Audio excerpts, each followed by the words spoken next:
దాహం దాహం దాహం మోహం మోహం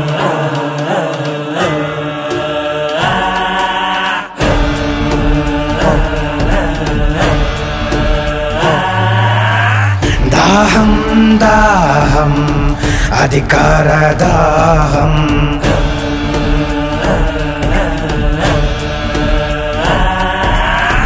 మోహం మోహం కుర్చీ మీద మోహం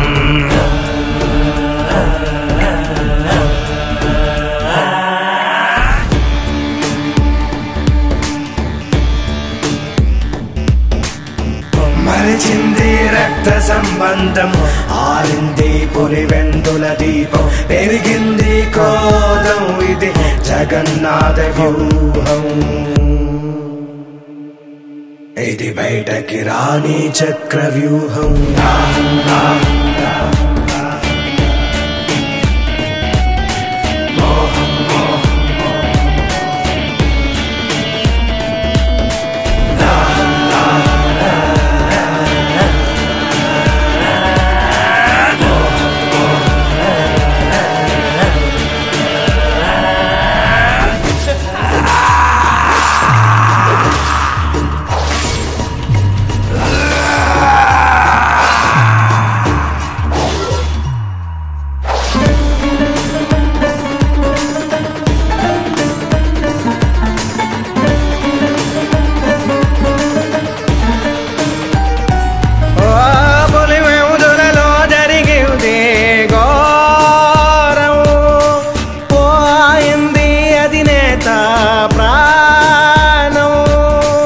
రగిలే సెగల దాటాడు తీరం జగనే రణమై చేశాడు నేరం జరిగింది జగన్మోహన పట్టాభిషేకం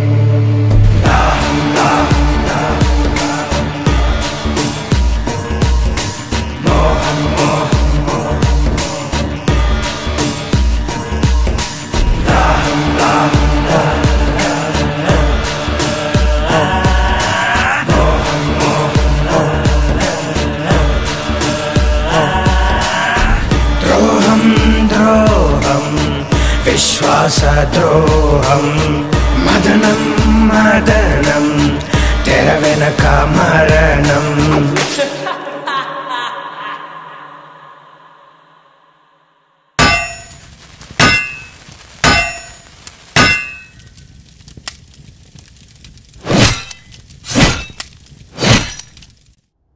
అనాదిగా వస్తున్న ఆచారం మనిషికి మనిషికి మధ్య ఉన్న సంబంధం ఆదిమానవుడి కాలంలో ఆకలి కోసం కడుపు నిండాక స్థలం కోసం బతకడం తెలిసాక ఎదగడం కోసం పేర్లు మారుతున్నా వాటిని పొందడానికి జరుగుతున్న సాంప్రదాయం పేరు మాత్రం యుద్ధం. ఓసారి రాయలసీమ ప్రాంతంలో జనం దైవ సమానంగా కొలిచే ఓ రాజు.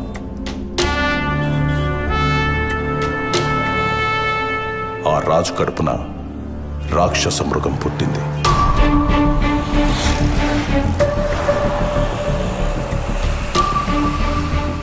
అది అధికార కాంక్షతో రగిలిపోతూ మంచి చెడు మర్చిపోయి తన మన భేదం లేకుండా మారణ హోమాన్ని తలపించే భీకర యుద్ధాన్ని సృష్టించి ఎదగడం ప్రారంభించింది. ఈ కథ మీకు అర్థం కావాలంటే ముందు మీకు పాత్రధారుల గురించి తెలియాలి. ఇది మన కథానాయకుడి వంశవృక్షం. ఎడుగూరి సందింటి ఫ్యామిలీ ట్రీ అంటే YS family tree. YS Venkatreddy అనే పెద్ద మనిషికి ఇద్దరు భార్యలు. మొదటి భార్య లక్ష్మమ్మ, రెండో భార్య మంగమ్మ. మొదటి భార్యకి ఒకే ఒక కుమారుడు, ఆయనే చిన్న కొండారెడ్డి. రెండో భార్య మంగమ్మకు 4 మగబిడ్డలు, 5 ఆడబిడ్డలు. ఈ 4 ఒక్కడు రాజారెడ్డి. ఆయన భార్య జయమ్మ. వాళ్ళకి 6 మంది మగబిడ్డలు, 5 మంది ఆడబిడ్డలు. అక్కడ మొదటి భార్య కొడుకు చిన్న కొండారెడ్డికి కూడా 6 మంది మగబిడ్డలు, 5 మంది ఆడబిడ్డలు. ఇప్పుడు మన కథకి సంబంధించినట్టు రాజారెడ్డి కొడుకుల్లో ఒకరు ఆంధ్రప్రదేశ్ గర్వం రాజశేఖర్ రెడ్డి, ఇంకొకరు ఆయన తమ్ముడు వైఎస్ వివేకానంద రెడ్డి. అక్కడ చిన్న కొండారెడ్డి ఫ్యామిలీ నుంచి మన కథకి సంబంధించినట్టు ఆయన మగబిడ్డల్లో వైఎస్ భాస్కర్ రెడ్డి మరియు ఆడబిడ్డల్లో వైఎస్ సుగుణ. వీళ్ళిద్దరూ ఇంకో ఫ్యామిలీ నుంచి కుండమార్పిడి పెళ్లిళ్ళు చేసుకున్నారు. వైఎస్ భాస్కర్ రెడ్డి లక్ష్మమ్మకు పుట్టిన మగబిడ్డ వైఎస్ అవినాష్ రెడ్డి. అక్కడ వైఎస్ సుగుణ గంగిరెడ్డికి పుట్టిన ఆడబిడ్డ వైఎస్ భారతిరెడ్డి. ఇక్కడ మన అధినేత రాజశేఖర్ రెడ్డికి ఒక మగబిడ్డ, ఒక ఆడబిడ్డ. మగబిడ్డ పేరే వైఎస్ జగన్మోహన్ రెడ్డి, ఆడబిడ్డ పేరు వైఎస్ షర్మిల. ఆయన తమ్ముడు వైఎస్ వివేకానంద రెడ్డికి ఒక ఆడబిడ్డ, ఆమె పేరే వైఎస్ సునీత. వైఎస్ జగన్మోహన్ రెడ్డికి వైఎస్ భారతిరెడ్డినిచ్చి పెళ్లి చేశారు. వైఎస్ అవినాష్ రెడ్డి భారతికి మేనమామ కొడుకు. ఆయన రాజకీయ భవిష్యత్తు కోసం జరిగిన యుద్ధమే మన ఈ కథ.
నాయనా, నేను హైదరాబాద్ పోతుండాను. ఇంకో 2 దినాలు ఉండిపోవచ్చుగా తల్లి. నాకు కూడా ఉండాలనే ఉండాది నాయనా, కానీ హాస్పిటల్ నుండి కాల్స్ వస్తుండాయి. పిల్లలు కూడా నా కోసం ఎదురు చూస్తుండారు. సరే తల్లి, హాస్పిటల్ అంటుండా, దాని మీద ఎంతో మంది ప్రాణాలు ఆధారపడి ఉన్నాయి. ఎవరి ఆలస్యం వల్ల వాళ్లకు అన్యాయం జరగకూడదు. పోయిరా తల్లి. ఎక్కువ ఆలోచించి మీ ఆరోగ్యం పాడు చేసుకోకండి. టైంకి మందులు తినండి నాయనా. సరే అయితే పోయొస్తాను నాయనా. ఆశీర్వదించండి. మంచిది. క్షేమంగా పోయిరా తల్లి.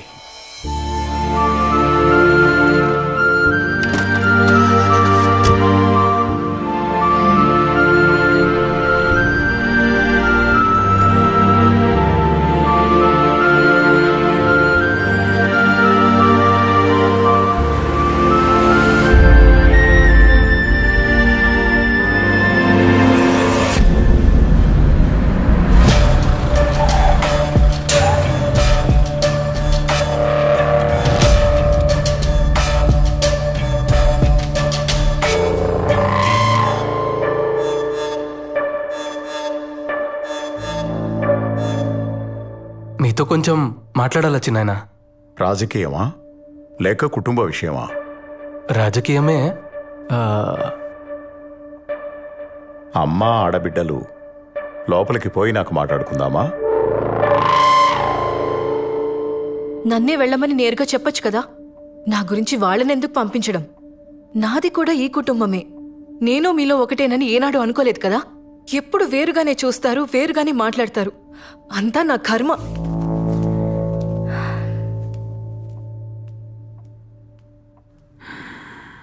మేము కొత్త పార్టీ పెడతాండాం నాయన పేరు మీద. మీరు కూడా మాతోనే ఉంటారనుకుంటున్నాను. ఎవరెవరున్నారు మీ పార్టీలో? అంతా మనకు తెలిసిన వాళ్లే. గుంటూరులో దినేష్, నెల్లూరులో నరేష్, ఇంకా కడపలో మన అవినాష్.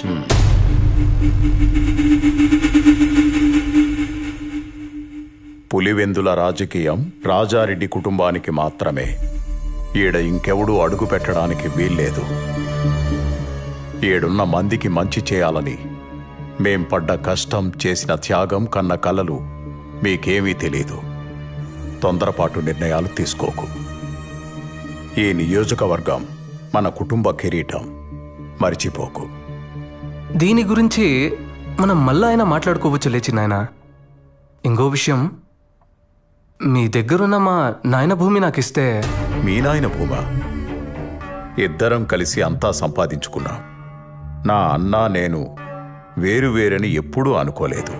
అన్న భూమి కొంత నా పేరు మీద ఉన్నట్టే నా దుడ్డు కూడా చాలా వరకు ఆయన దగ్గర ఉండిపోయి ఉండాది. అయితే ఎప్పుడొస్తుంది మా చేతికి ఆ భూమి? ఎవరెవరికి ఏమేం రాసివ్వాలి? షర్మిలకు, విజయమ్మకు ఏం రాసివ్వాలి? నీకేం రాసివ్వాలి చెప్పు. ఇప్పుడే రిజిస్ట్రార్ ఇంటికి పిలిపిద్దాం. అంటే అది ఇప్పుడే ఇచ్చేయమని కాదులే చిన్నాయనా, నువ్వింకా ఉండనివ్వున్నావుగా. మెల్లగా అన్ని చూసుకుందాంలే. మనం పెట్టే కొత్త పార్టీకి నువ్వే పెద్ద దిక్కుగా ఉండాలి చిన్నాయనా. మిగతా చిన్న చిన్న విషయాలు, సీట్లు ఎవరికివ్వాలి, ఎవరిని ఎక్కడ నిలబెట్టాలి అనేవన్నీ నేను చూసుకుంటాను. మరి తొందరలోనే మీటింగ్ పెట్టి అనౌన్స్ చేసేయమంటారా? మీ నాయనకు నాకు రాజకీయ భవిష్యత్ ఇచ్చింది కాంగ్రెస్ పార్టీ. ఆ పార్టీని వదిలి నేనెక్కడికి రాలేను.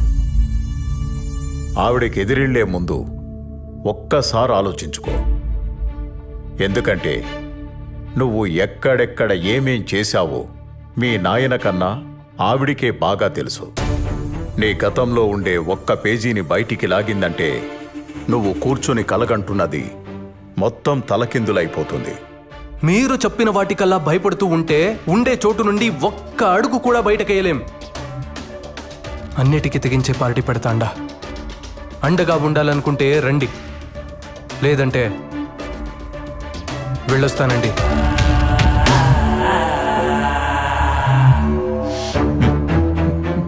ఎందుకు వివేక వెనక్కి తగ్గుతుండా? పార్టీ పెద్దగా నిన్నే ఉండమని అడుగుతా ఉండాడు కదా. నీకేమన్నా తక్కువ అయి ఉంటే చెప్పు. ఆడి కోపం తెప్పించి నువ్వేమో ఇట్ట నవ్వుతా ఉండావు. అసలు నీ ఉద్దేశం ఏంటి? ఈరోజు నీ కొడుకు కోసం ఇంత గట్టిగా అడుగుతుండావే వదినమ్మా. వాడు నా మీద చెయ్యెత్తిన రోజు మాత్రం ఒక్క మాట కూడా మాట్లాడలేదే. నేను పార్టీకి పెద్ద దిక్కంట. సీట్లు ఎవరికివ్వాలో, ఎక్కడ ఎవరిని నిలబెట్టాలో వాడే నిర్ణయిస్తాడంట. వాడు ఈడికొచ్చింది నన్ను పార్టీలోకి పిలవడానికి కాదు. నేను పార్టీ పెట్టుకుంటున్నా వచ్చి చేరితే చేరమని చెప్పడానికి మాత్రమే. నా దారి వాడి దారి వేర్వేర్లే.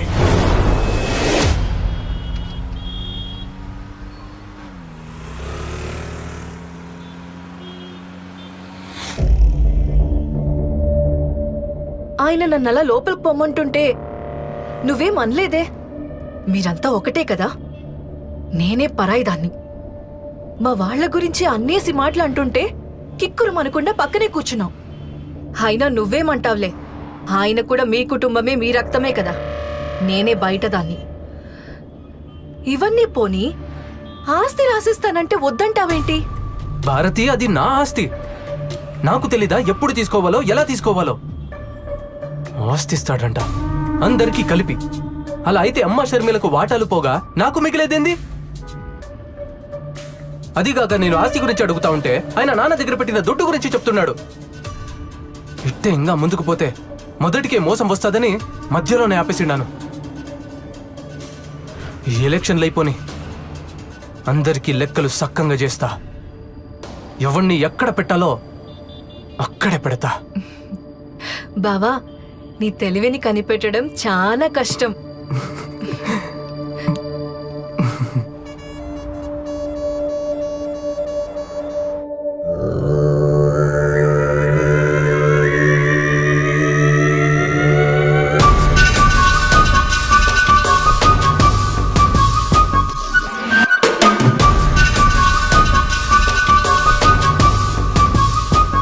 చూడు మామా, మా ఆయన ఆస్తి ఇవ్వమని అడిగితే నానా మాటలన్నీ అని పంపించాడు వీళ్ళ చిన్నాన్న.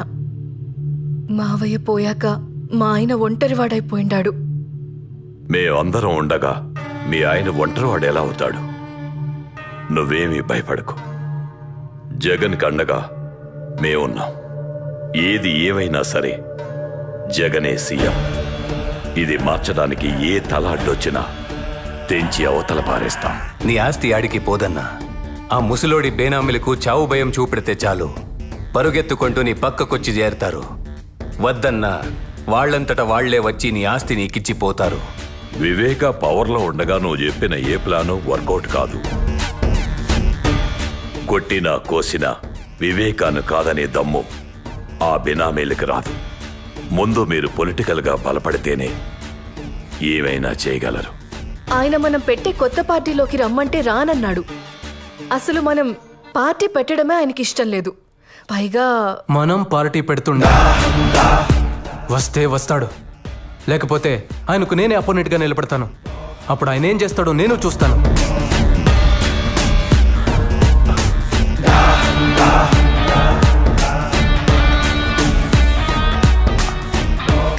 నువ్వు వివేకకి పోటీగా వెళ్తే అతనికి కోపం వస్తుంది. వివేక కోపం వాలికొన్న వరం లాంటిది. ఎదురుగా ఎవడున్నా సరే సగం బలం ఇట్టే లాగేసుకుంటాడు. జగనన్న ముందు వివేక ఎంత నాయనా? అయినా ఈ కడప రాజకీయం మనకేమైనా కొత్త? రాష్ట్ర రాజకీయానికి కడప రాజకీయానికి జింక పిల్లకి పెద్ద పులికి ఉన్నంత తేడా ఉంటాది. ఇది తెలియకే ఎంతో మంది నాయకులు చాలా తొందరగా చచ్చిపోయి ఉండారు. మన పెద్ద పులి రాజశేఖర్ రెడ్డి అంతటోడే. కడపలో నెగ్గాలంటే వివేక అవసరమై ఉండాడు. అది స్వయంగా ఆయనే ఒప్పుకున్నాడు. ఇప్పుడేం చేద్దామంటావు? ఏమి చేసినా విజయమే చేయాలా? మా ఆయన వల్లే కాలేదంటే ఆవిడెళ్ళేం చేస్తుంది మామా? వివేకకి విజయం అంటే చాలా గౌరవం. ఆవిడ ఎలక్షన్లో నిలబడతాదంటే వివేక పోటీలో కూడా ఉండడు. దాహం దాహం అధికార దాహం. నియంతలా మారాలని ఒకడి రాజకీయ స్వార్థానికి సాయంగా దాన్ని మరింత బలంగా మార్చే దిశగా కొన్ని శక్తులు పనిచేయసాగాయి.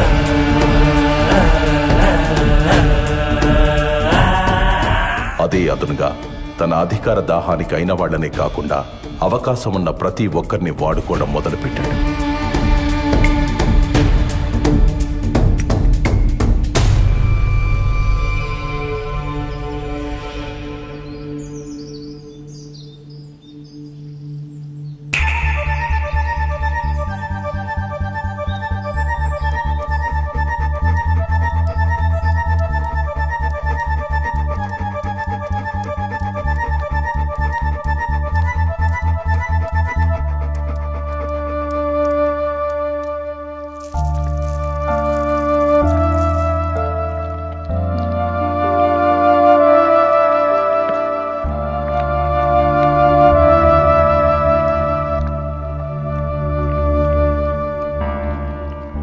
ఏంటి వదినమ్మా ఇలా సడన్గా వచ్చారు?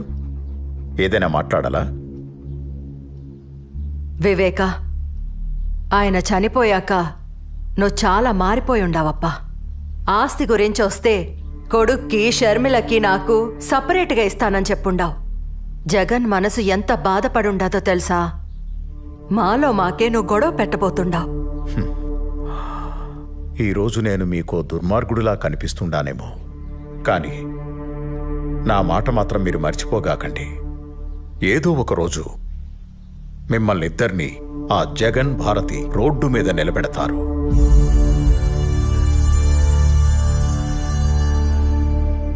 అప్పుడు తెలుస్తుంది మీకు ఈ వివేక మాట విలువ.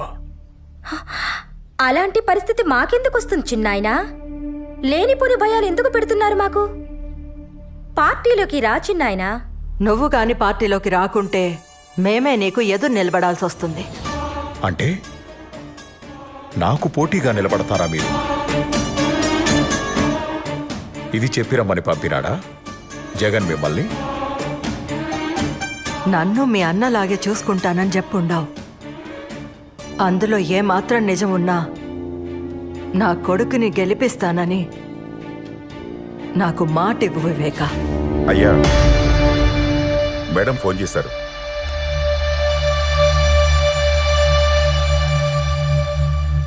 హలో మేడం, नमस्ते विवेक जी। आपने वादा किया था कि आप पार्टी के प्रति वफादार रहेंगे। इस वादे को निभाते हुए इस बार आपको कांग्रेस पार्टी के लिए पुलिवेंदला से चुनाव लड़नी होगी। अगर आप हमारे साथ खड़े रहोगे तो हमें बेहद खुशी होगी। विवेका जी, आप सुन रहे हो?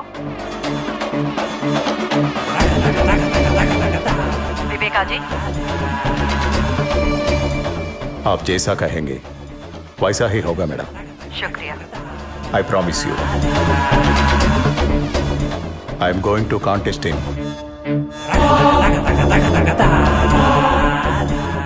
Pulivendula constituency. Okay, madam. Thank you.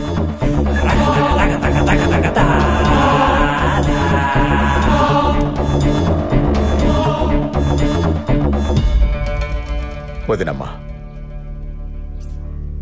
కాంగ్రెస్కి ఇచ్చిన మాట వెనక్కి తీసుకోలేను.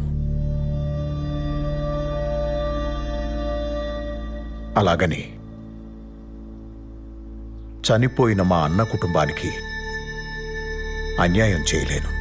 నా ఇంటి గడప తొక్కి కన్నీటితో అడిగిన మీ మాటను కాదనలేను.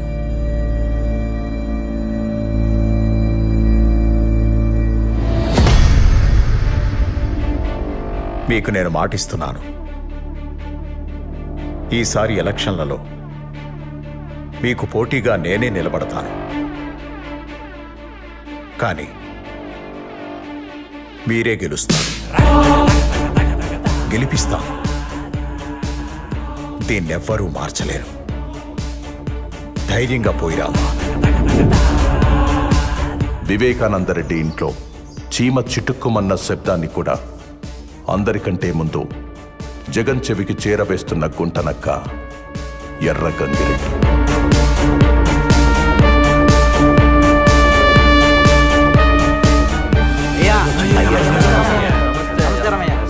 అయ్యా, మీరట కాలు మీద కాలేసుకొని కూర్చోండి. ఈసారి కూడా గెలుపు మనదే. అయ్యా, ఈసారి ఒక్క ఓటు కూడా అటు ఇటు పోదు, గెలుపు మనదే. అందరికీ నమస్కారం. ఈసారి నేను పోటీలో మాత్రమే ఉంటాను, కానీ విజయం మే ఎలక్షన్లో గెలవాలి. అయ్యా, ఏం మాట్లాడుతున్నారు? మధ్యలో ఇంకెవరూ మాట్లాడకండి. వదినకు నేను మాటిచ్చాను. ఎవరూ భయపడకండి. మీకు కూడా మాటిస్తున్నాను. నాకు అధికారం ఉన్నా లేకున్నా నేనెప్పుడూ మీతోనే ఉంటాను. పోయిరండి. పులివెందుల బై ఎలక్షన్ లో కాంగ్రెస్ అభ్యర్థి వైఎస్ వివేకానందరెడ్డిపై వైఎస్ఆర్పీ అభ్యర్థి విజయమ్మ భారీ మెజార్టీతో గెలుపొందారు. ఈ విజయంతో ఆంధ్రప్రదేశ్ లో మరొక ప్రాంతీయ పార్టీ సంచలనం సృష్టించింది.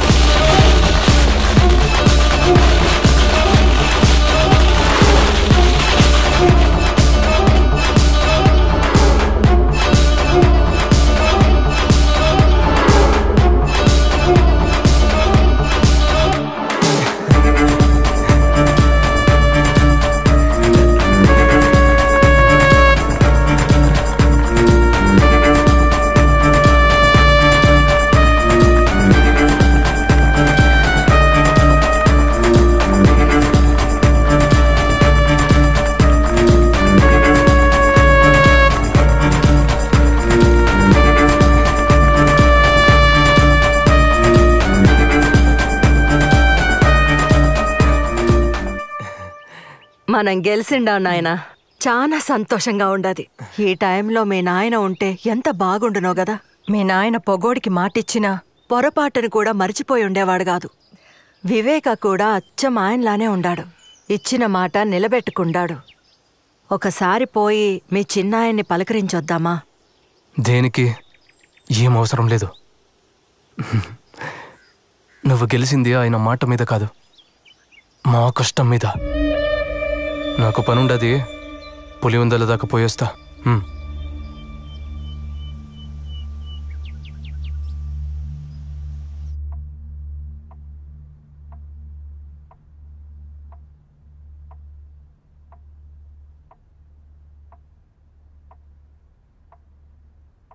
అన్నా, మనం ఇప్పుడు పవర్లో ఉండాం కదన్నా. ఆ వివేక ఒంట్రోడైండు. ఇప్పుడు వాళ్ళ పేనామిల్ని పిలిపించి ఆస్తి గురించి అడుగుదామా?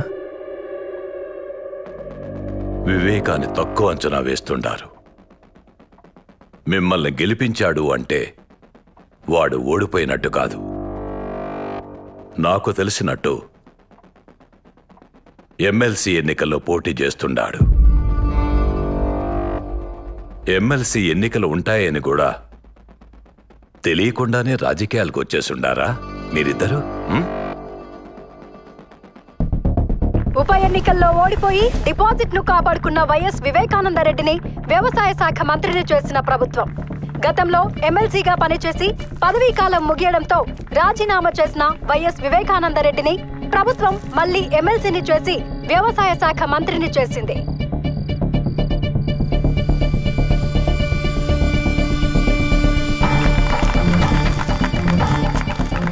చెప్పండి కృష్ణమోహన్ రెడ్డి గారు. అన్నా, వివేకం ఉంటే మన పార్టీలోనైనా ఉండాలి, లేదా పవర్లో లేకుండానే ఉండాలి. మన పార్టీ గెలవనప్పుడు వాడు పవర్లో ఉంటే మనకు చాలా ఇబ్బంది అవుతుంది. ఆ ప్రశాంత్ కిషోర్కి ఫండ్స్ కూడా ఏర్పాటు చేయాలా. ముందు మనం చేయాల్సిన పనులు ఈ రెండు. దీని గురించి మీరు చాలా సీరియస్గా ఆలోచించాలి.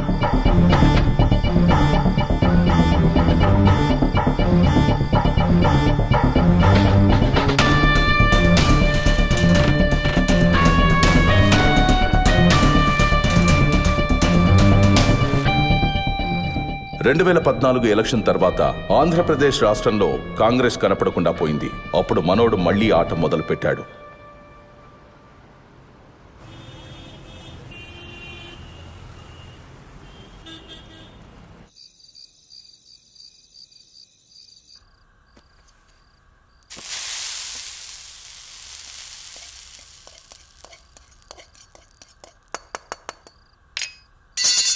అయ్యో పెద్దమ్మా, ఇంట్లో ఇంతమంది పనివాళ్లుండగా నువ్వెందుకు వంట చేస్తుండావు?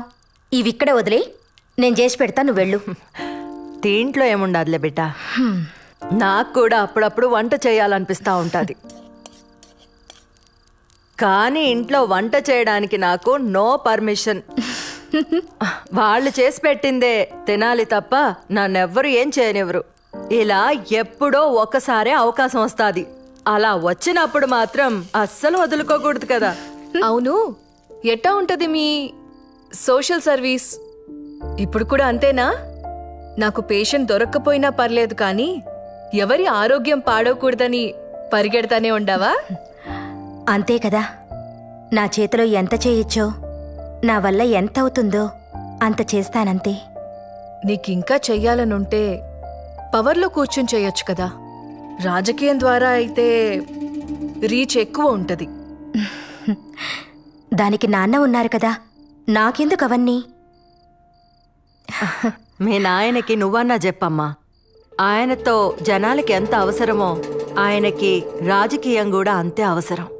మేం చాలాసార్లు అడిగి చూసినాం, ఒక్కసారి కూడా మా మాట వినకపాయే. ఆ కాంగ్రెస్ పార్టీకే విధేయుణ్ణి అంటుంటాడు. ఇప్పుడు రాష్ట్రంలో కాంగ్రెస్ పార్టీ లేకుండా పోయింది. కనీసం ఇప్పటికైనా మాతో చేరమని చెప్పమ్మా.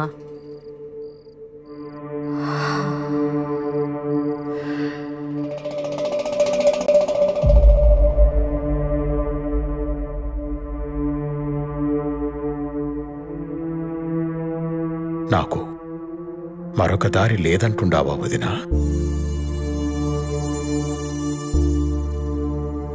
మనమిలా తలో పక్కా విడిపోయి అవమానం పాలు కావద్దంటాండాను. ఆలోచించు వివేక. అందరం కలిసుంటేనే కదా కుటుంబానికి గౌరవం, బలం ఉంటుంది కదా. నువ్వొక్కడివే ఇలా ఏం చేస్తావు చిన్నాయనా? నువ్వు పార్టీలో ఉంటే నీ పక్కన బలం ఉంటాది. ఎప్పుడూ నాకు ఒంటరిగా పోరాడడం అలవాటై ఉండాది. నన్ను నమ్ముకున్న వాళ్ళకి కాస్త సాయంగా ఉంటే అదే చాలు.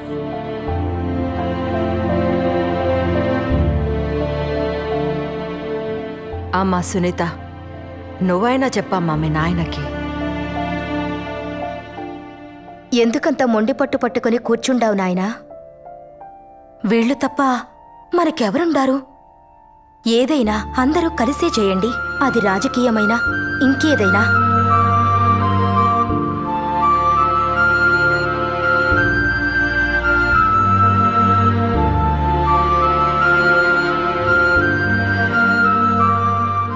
సరే వినండి, మీరన్నట్టే కానియండి.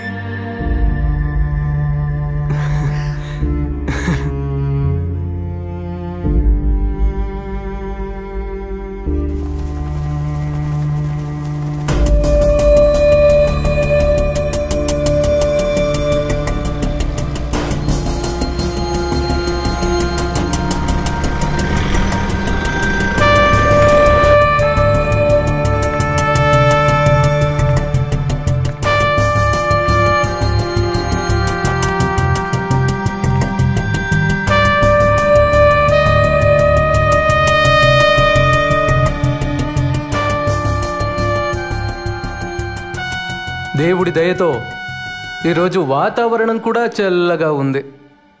చక్కటి చిరునవ్వులతో ఆప్యాయతను చూపిస్తూ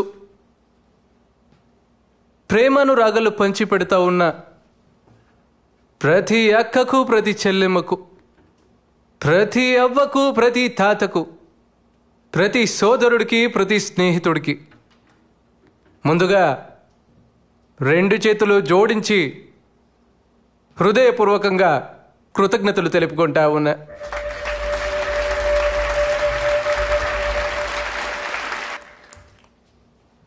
తెలుగు వారి గుండెల్లో, తెలుగు రైతుల గుండెల్లో ఎప్పటికీ నిలిచిపోయే ఒక మహా వ్యక్తి, ఓ మంచి మనిషి వైఎస్ఆర్ గారు, నాన్నగారు. దానితో పాటు నాన్నగారు లేని లోటుని మా చిన్నాయన వివేకానందరెడ్డి గారు తీర్చుతున్నారు.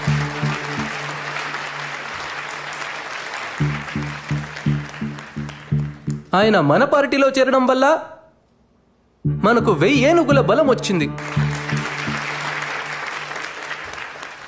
ప్రజల ఆశీస్సులు, రైతన్నల ఆశీస్సులు, అక్క చెల్లెమ్మల ఆశీస్సులు ఎల్లప్పుడూ మన పార్టీకి ఉండాలంటే చిన్నాయన వివేకానందరెడ్డి గారి ఆశీర్వాదం మనకు చాలా అవసరం.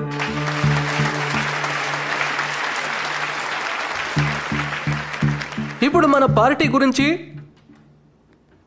మన కర్తవ్యాల గురించి చిన్నాయన మీకందరికీ తెలియజేస్తాడు. ఈ 2 మాటలు చెప్పి నేను సెలవు తీసుకుంటా ఉన్నా. మా అన్న రాజశేఖర్ రెడ్డి బిడ్డ మన వైఎస్ జగన్ మంచి ఉద్దేశంతో పార్టీ పెట్టుండాడు. రైతులందరికీ అలాగే పేదలకు మంచి చేయాలని ఈ పార్టీ పెట్టుండాడు. ఈ పార్టీకి మా సపోర్టే కాదు, మీ అందరి సపోర్టు కావాలి. మీ అందరూ మీ జగనన్నని గెలిపించండి. నమస్కారం.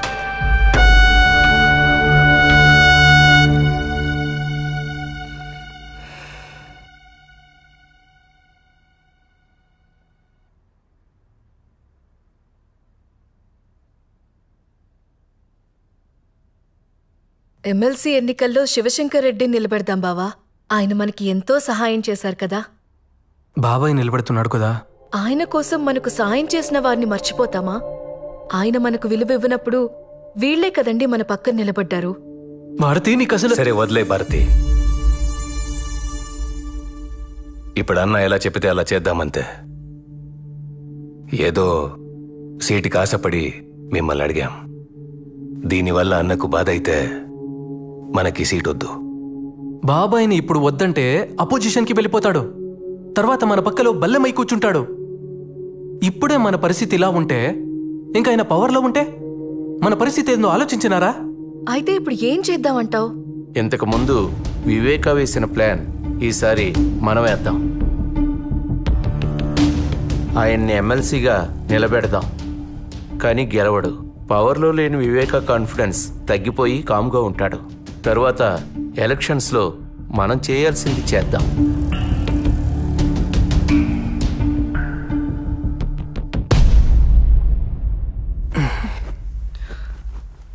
సరే కానివ్వండి.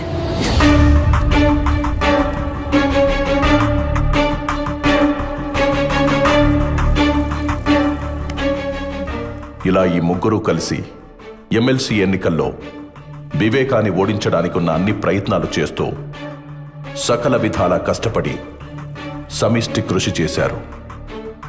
చివరికి ఎమ్మెల్సీ ఎన్నికల్లో వైఎస్ వివేకానందరెడ్డి ఘోర పరాజయం పాలయ్యారు. జాతీయ రాజకీయాల్లో ఎంపీగా, రాష్ట్ర రాజకీయాల్లో మంత్రిగా పనిచేసిన ఓ రాజకీయ నిపుణుడు ఎమ్మెల్సీ ఎన్నికల్లో ఘోర పరాజయం పాలయ్యారు. తన వాళ్ల చేతుల్లోనే మోసపోయిన వైఎస్ వివేకానందరెడ్డి ఈ ఓటమితో ఆయన రాజకీయ జీవితానికి తెరపడుతుందా?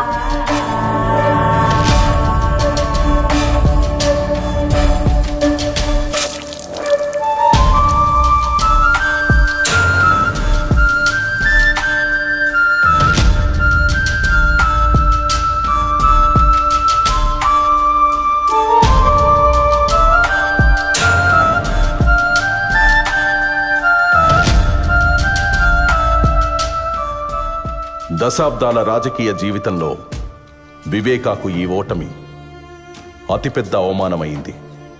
దీని గురించి చాలా ఆలోచించారు.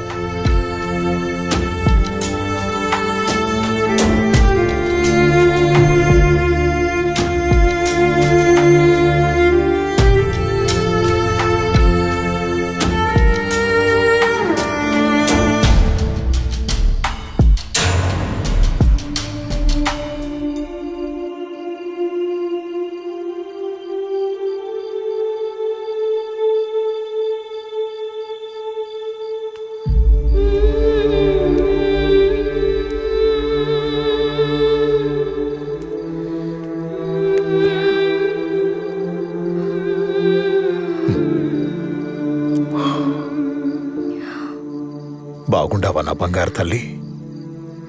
నిన్ను చూడాలని అనుకుంటుండా, ఈలోగా నువ్వే వచ్చేసినావు.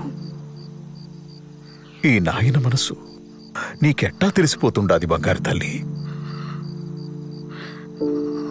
నేను చెప్పడం వల్లేగా నువ్వు ఓడిపోయినావు. మన వాళ్లతో కలిసి ఉండమన్నానే కాని ఓడిపోమని కాదు నాయనా. ఎందుకో ఈ ఓటమిని చూడలేకపోతుండాను.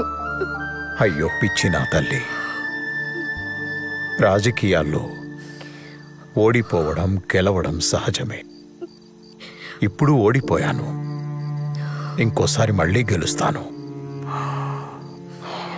జనాల్లోకి పోయి తిరుగుతాను, ఎక్కడ తప్పు జరిగిందో తెలుసుకుంటాను. నీకోసం వచ్చే ఎన్నికల్లో తప్పకుండా గెలుస్తాను.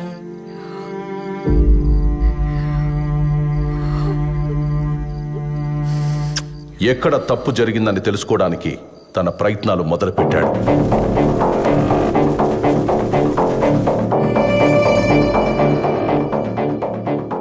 తన ఇన్నేళ్ల రాజకీయ అనుభవంతో వివేక తన ఓటమికి కారణాలు కనుక్కున్నాడు.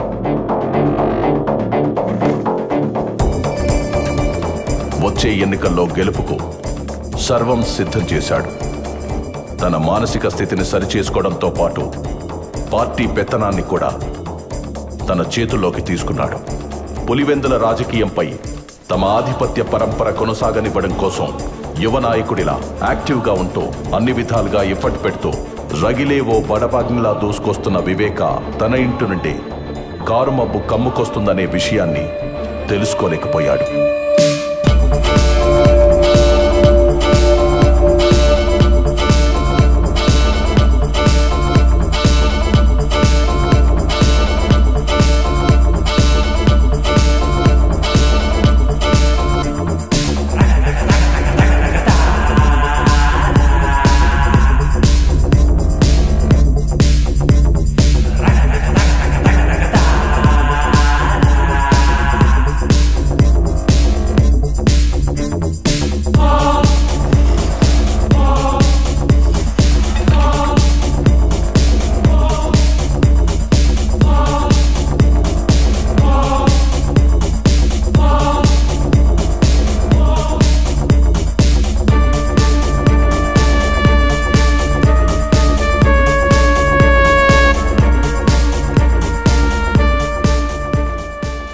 గడుస్తున్న కొద్దీ పార్టీలో వివేకా చరిష్మా పెరిగి అది తన రాజకీయ భవిష్యత్తుపై ప్రభావం చూపుతుందనే భయం మొదలైంది.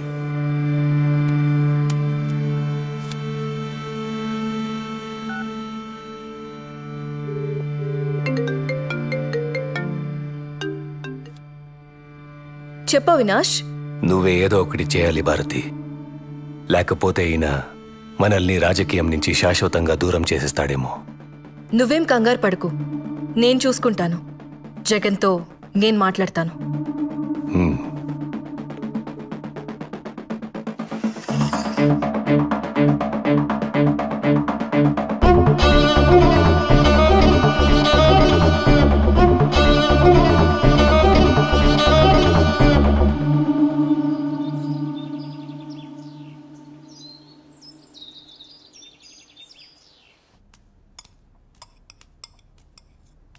మీతో కొంచెం మాట్లాడాలి చిన్నమామ. రాజకీయమా లేక కుటుంబ విషయమా?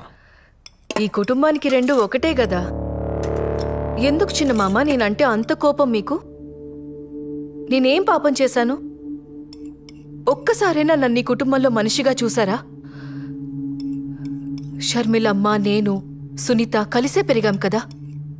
షర్మిలమ్మను హైలైట్ చేసి మెచ్చుకున్నట్లు, గౌరవించినట్టు ఎప్పుడైనా నా గురించి ఒక్క మంచి మాట అన్నారా? షర్మిలమ్మను ఎవ్వరూ ఊరికే హైలైట్ చేయడం లేదమ్మా. మీ ఆయన వెళ్ళి జైల్లో కూర్చుంటే షర్మిలమ్మ ఆడబిడ్డైనా వెళ్ళి పాదయాత్ర చేసింది. ఎండకు వానకు జనాల్లో కలిసి తిరిగింది.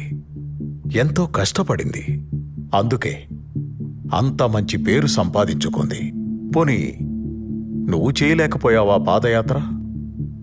అప్పుడు అందరూ నిన్నే హైలైట్ చేసి మాట్లాడుకునేవారు. అవన్నీ నా వల్ల అవ్వలేండి గాని మా వాళ్లకు అదే అవినాష్కి ఎంపీ సీట్ అడిగితే ఎందుకంత స్వార్థంగా వద్దంటుండారు? ఏమ్మా, షర్మిలమ్మ పడ్డ కష్టానికి ఏదో మా వంతు సహాయంగా చిన్న ఎంపీ టికెట్ ఇచ్చి సరిపెడదామనుకుంటుండా. ఆమె చేసిన దానికి ఆ సీటు కూడా తక్కువే. తను తలుచుకుంటే ఒక మంచి నాయకురాలవుతుంది. ఒక ఆడబిడ్డకి ఇచ్చిన సీటు తీసుకెళ్లి మీ భాస్కర్ రెడ్డి కుటుంబానికి ఇవ్వమని వంత పాడుతున్నావే, సిగ్గుగా లేదమ్మా నీకు? సరే, నేను వెళ్తున్నాను. మీరు భోజనం చేసి కడుపు నింపుకునే రండి. మీరెప్పుడు నన్ను ఒప్పుకోరు. షర్మిలమ్మ కడప ఎంపీ ఏంది? నేను మీకు ముందే చెప్పుండాను, పులివెందుల రాజకీయాలు రాజారెడ్డి కుటుంబానివి మాత్రమే. ఆ అవినాష్ని జమ్మల మడుగులో నిలబడమను నేనే క్యాంపెయిన్ చేసి గెలిపించుకుంటాను.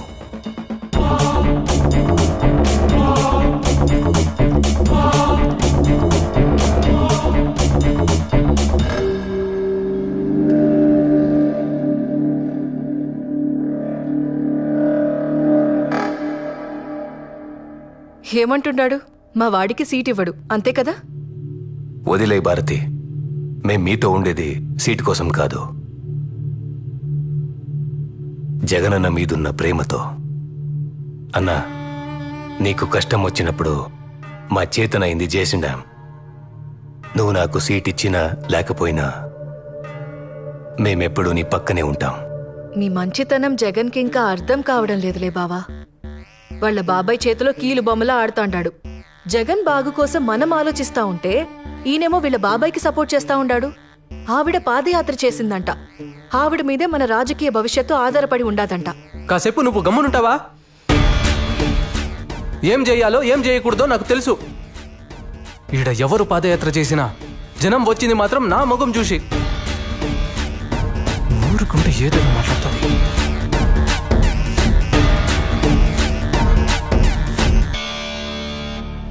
ఎలా ఉన్నారు చిన్నాయన? సడన్ గా పిలిచినారు? షర్మిలమ్మ, కడప ఎంపీగా నువ్వే నిలబడుతుంటావు. చిన్నాయన, అన్న చెప్పారు కదా ఆ సీటుని అవినాష్కి ఇస్తున్నారని.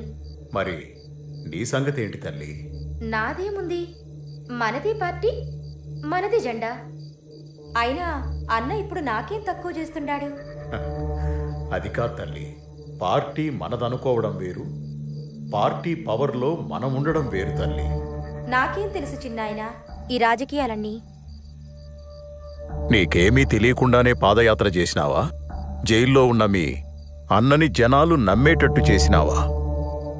వాడి మీద పడ్డ మచ్చని చెడ్డ పేరుని పోయేలా చేసినావా?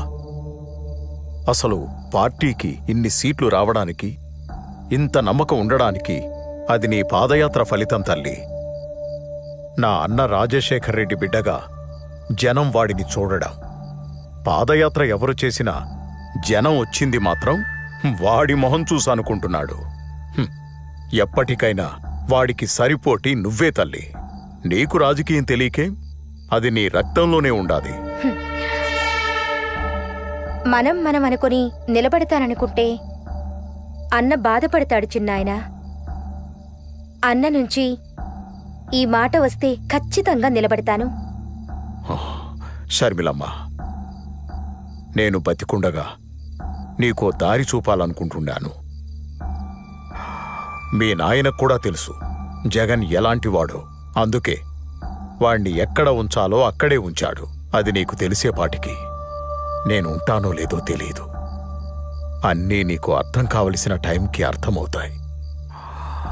ఇప్పుడు నా మాటకు నువ్వెదురు చెప్పకుండా కడపకు ఎంపీగా నామినేషన్ వేయడానికి నువ్వు సిద్ధంగా ఉండు తల్లి.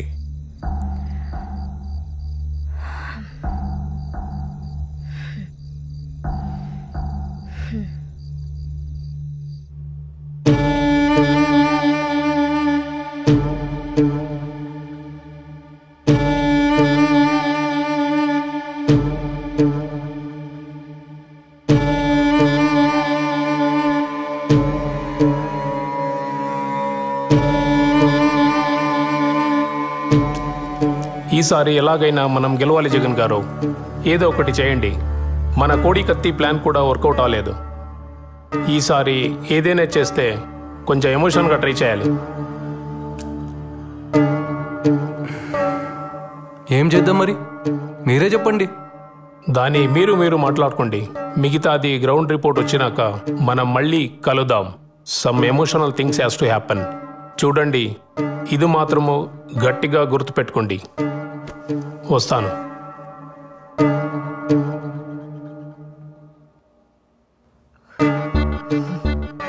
పార్టీ నీది, పెత్తనం ఆయనది. నీకింకెలా చెప్తే అర్థమవుతుందో కూడా నాకు తెలియడం లేదు. ఈ విషయంలో జగన్ ఏం చేయడు. మీరైనా ఏదో ఒకటి చేయొచ్చు కదా అవినాష్ బావా.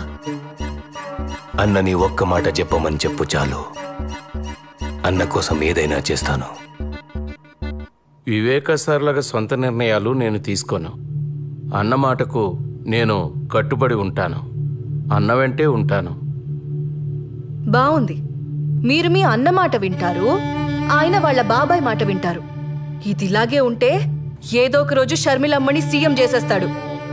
అప్పుడు మనమందరం కలిసి అడుక్కు తిందాం. సరే, ఈ మాటలని ఎందుకో, ముందు ఏం చేయాలో అది చూడండి. పీకే చెప్పాడు కదా సింపతి వర్కౌట్ అవ్వాలని. అన్నా, ఇది చాలా కష్టమైన పనన్నా. నీకోసం ఎంత కష్టమైనా భరిస్తాను, కానీ అడ్డుంది పెద్ద నీడ. ఇంతకంటే పెద్ద నీడల్నే. చూడు, నీకు కావలసిన సపోర్ట్, ఇన్ఫ్లుయెన్స్ నేను చూసుకుంటాను. నువ్వేం చేయాలనుకున్నావో చేసేయి. సరే అన్నా, అయితే మనకున్న అడ్డుని శాశ్వతంగా తొలగించేస్తానన్నా. నీకు రాజకీయ భిక్ష పెట్టుండాను. ఆ కృతజ్ఞతను చూపెట్టే సమయం ఇది. నువ్వేం చేయాలనుకున్నావో చేయి. నేను సీఎం అవ్వాలి, అంతే.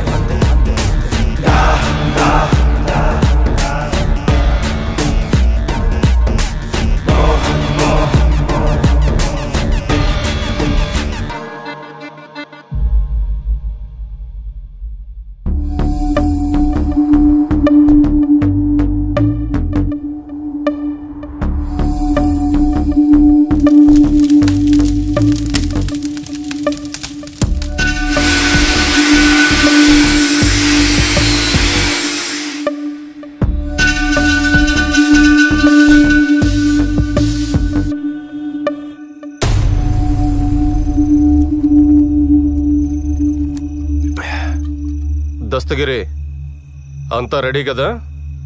ఎంత తాగుతా ఉన్నా భయం పోవడం లేదన్నా. నిండా మునిగినాక సలేంద్ర ఇంత దూరం వచ్చినాక తిరిగి వెనక్కి తగ్గుతావా ఏంది? అన్నా అస్సలు మొత్తం ప్లానింగ్ లో నా పేరుని నీ కాడికి తెచ్చినోడు ఎవడన్నా?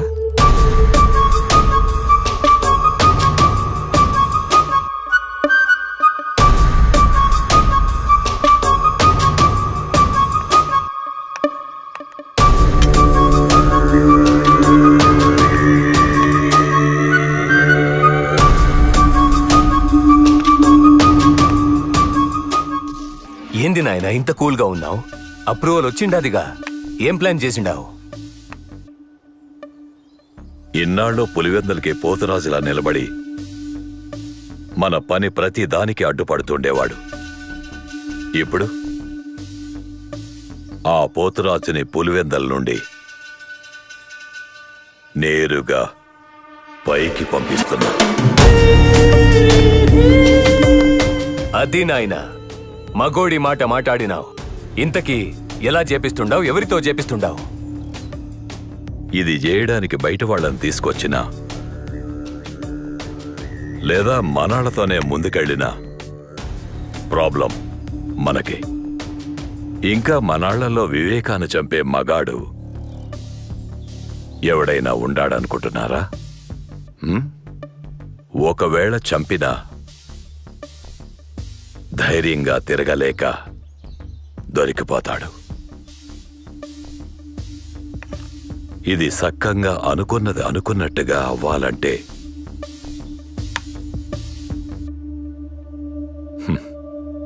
కొందరు వల్లే అయితాది. ఆ కొందరు ఎవరు నాయనా? ఒకటి, ఆయన గురించి అంతా తెలిసే ఉండాలా, ఆయన పక్కనే ఉండాలా, ఆయన మీద పగ పీకల దాకా ఉండాలా. అలాంటోడికి దుడ్డు అవసరం, దండిగా ఉండాలా. అలాంటోళ్ళు మనకి ఏడ దొరుకుతారో? ఏడా వెతకనవసరం లేదు, అందరూ మన చేతుల్లోనే ఉండారు. మొదటివాడు ఆయనతోనే తిరుగుతా మనకు సాయం చేసే ఎర్ర గంగిరెడ్డి. బెంగళూరు సెటిల్మెంట్లో వివేక గంగిరెడ్డి వాటాను కూడా వాళ్ళకే ఇచ్చేసి మంచి పేరు తెచ్చుకున్నాడు. ఈడేమో ఆయన మీద పగ పెంచుకున్నాడు. ఇక రెండోవాడు దస్తగిరి. వివేక వీడిని నానా మాటలని అందరి ముందు అవమానం చేసి బయటకు తోసేసి ఉంటాడు. ఇప్పుడు వీడికి వివేక మీద కోపం ఉంది, దుడ్డు అవసరం ఉండాది. వీళ్లతో పాటు మన సునీల్ యాదవ్, ఉమాశంకర్ రెడ్డి, నేను కూడా ఉంటాను. దస్తగిరిని దారిలోకి తెచ్చి మిగిలినంత సునీల్ యాదవ్ చూసుకుంటాడు. ప్రేమ చూపినారు, అయిన వాళ్ళే వెన్నుపోటు పొడిచినారు, కుట్ర పొందినారు, విషము చిందినారు, కలియుగా నాశకులై చేరినారు. నమ్మించి మోసం చేసే వాళ్ళ అస్త్రం ఇది, ఆ నలుగురి కుట్రం.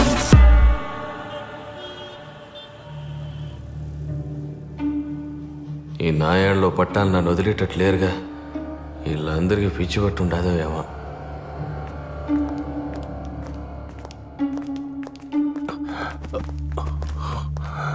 కూర్చోండి కూర్చోండి. నమస్తే సార్. మీరు అటు కూర్చోండి. ఏం దస్తగిరి, ఎన్నాళ్ళనిట్ట కారు నడుపుకుంటూ బతుకుతావు? లైఫ్లో ఎదిగే ఆలోచనలు ఏమైనా ఉండాయా? నాకేం వచ్చన్నా డ్రైవింగ్ తప్ప. నీ లైఫ్ సెట్ అయిపోయే పని చెప్తా, చేస్తావా? ఈ పనికి నువ్వేం భయపడాల్సిన అవసరం లేదు. మేమందరం నీ అనుకుంటాం, నీ మీద ఈగ కూడా వాలకుండా చూసుకుంటాం. వివేక తల మీద 45 crores ఉండాది. నీ వాటా 5 crores వస్తుంది. ఎక్కువగా ఆలోచించుకో. మాకు ఈ పని చేసి పెట్టినావంటే చాలు, నీ దశ తిరిగిపోతాదిరా.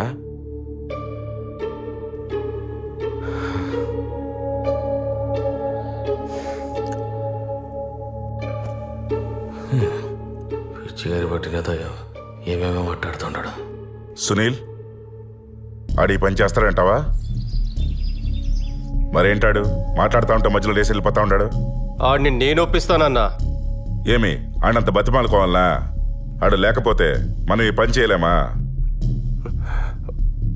చెయ్యలేము.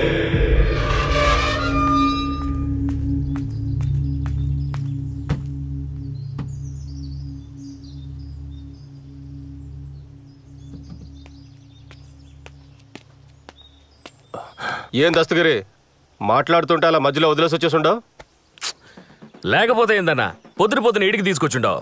ఆ ఫ్యామిలీ పేరు చెప్తేనే ఉచ్చబోసుకుంటారు వీళ్ళు. వాళ్ళని చంపే సీన్ వీళ్ళకెక్కడదన్నా. పైగా 45 కోట్లంట. వీళ్ళకంత సీన్ లేదన్నా. ఇవన్నీ అయ్యే పని కాదు గాని నే పోతాండా, నువ్వు. సరే అవుతుందో లేదో నువ్వే చూద్దు గాని రేపు పెళ్లిపేట దగ్గరికి రా.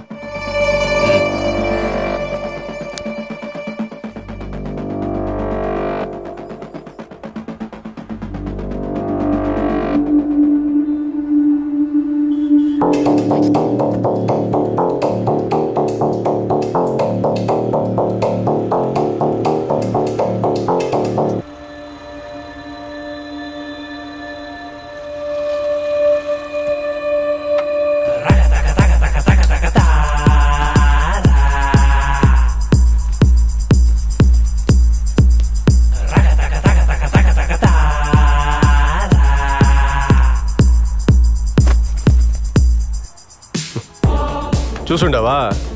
ఇప్పుడే ₹1 చేతికొచ్చి ఉండదు. పని అయినాక మిగతాది కూడా వచ్చి చేరుతుంది. అందులో ఒక 25 లక్షలు నాకు ఇవ్వు, మెల్లగా నీకు తిరిగి ఇచ్చేస్తాను. సరే అన్నా, మీరెట్లా చెప్తే అట్లా. అదృష్టం అంటే ఇదేరా. నిన్నటి దాకా నేను పోస్తే గానీ నువ్వు మందు తాగేటోడివి కాదు. ఈ రోజు నాకే అప్పిచ్చే స్థాయికి వచ్చేసినావు. లైఫ్ లో ఎదగాలంటే అప్పుడప్పుడు ఇట్లాంటి రిస్క్ తీసుకోవాలబ్బా. ఇప్పుడు చెప్పు, వాళ్ళకంత సీన్ ఉండదో లేదో? అన్నా, ఈ పని నేను ధైర్యంగా చేయాలంటే ముందు నాకెందులో ఆ మెయిన్ హెడ్ ఉండాడో లేదో నాకు తెలియాలి. అది కూడా చూద్దు గానీ రెడీగా ఉండు. సరే పద.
మనం రాజకీయంలో బలపడాలంటే అందరితో పాటు బాగుండాలి.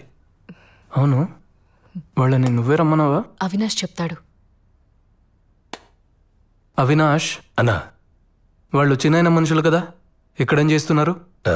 ఈసారి కొంచెం గట్టిగానే ప్లాన్ చేశామన్నా. ఈ దెబ్బతో మన సమస్యలన్నీ తీరిపోతాది. ఆ పీకే చెప్పినట్టు జనాల్లో సింపతి క్రియేట్ అవుతుంది. ఏం చేసినా సైలెంట్గా అయిపోవాలి. సరే అన్నా, అసలు ప్లాన్ ఏంటంటే అవన్నీ నాకు అవసరం లేదు. మీరేం చేస్తారో చేయండి. పీకే చెప్పినట్టు సింపతి గట్టిగా వర్కౌట్ అవ్వాలి. జనాలకి మన మీద నమ్మకం రావాలి. దానికోసం మీరు ఎంతవరకైనా వెళ్ళండి. మీ వెనకాల నేనుంటాను. సరే, నేను చూసుకుంటానన్నా.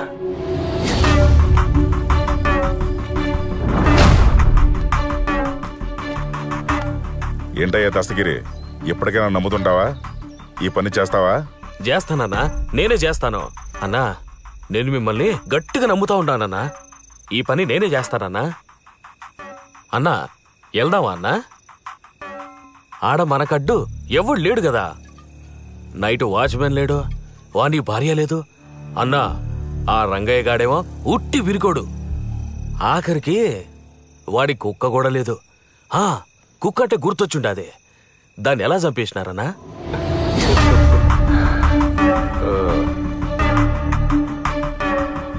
ఎప్పుడైతే మేము ఈ ప్లాన్ అనుకున్నామో అప్పటి నుంచి ఆయన ఇంటి చుట్టూ నిఘా పెట్టినాం. అప్పుడు మాకు అర్థమైంది ఏంటంటే ఆయన కోసం ప్యానం ఇచ్చే ఒక పవర్ఫుల్ కుక్క ఉందని.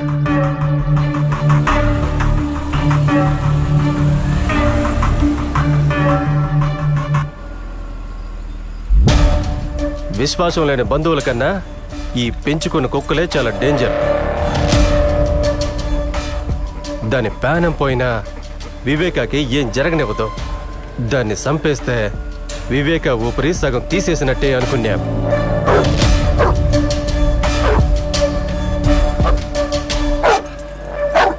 రాజు, ఏంట్రా, ఏమైంది నీకు? ఇంతలా అరుస్తున్నావేంటి? ఏయ్ రాజు, రాజు ఏమైందిరా?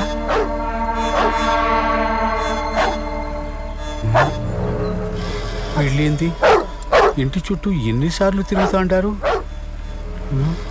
వీళ్ళ వాకం చూస్తే ఇది తేడాగా ఉండదు. చూడ్డానికి దొంగల్లా కనిపిస్తున్నారే.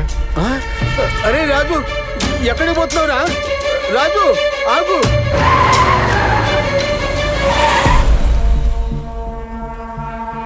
ఈ ఇంట్లో ఉన్న అంతమంది ఒక లెక్క అయితే ఈ కుక్కే ఒక లెక్కగా కనిపిస్తుండది. అవునన్నా, నువ్వు చెప్పే మాట నిజం.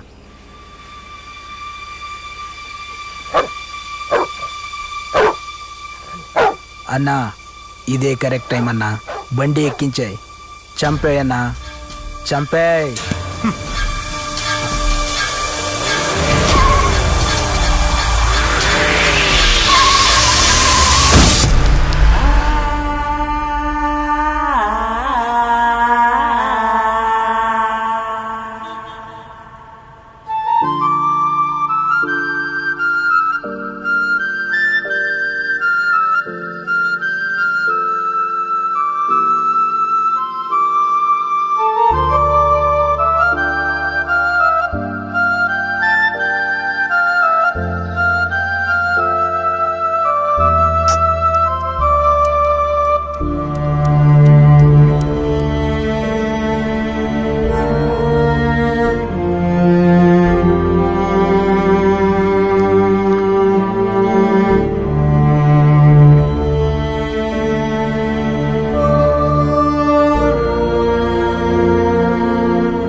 కుక్కబోగానే వివేక్ కుడి భుజం పోయినంత బాధపడుంటాడన్నా.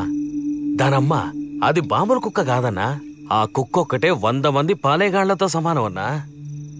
దానికి చిన్న అలికిడి వినబడ్డదంటే చాలు అందరూ వచ్చిందాకా అరుస్తూనే ఉంటది. ఆ పెద్దాయన కన్నా డేంజర్ అన్నా అది. దాన్ని లేకుండా చేసి మంచి పని చేసినారు. పెద్దాయన సగం ప్రాణం ముందే తీసేసినారు. ఇప్పుడెళ్ళి ఈజీగా చంపేయచ్చు.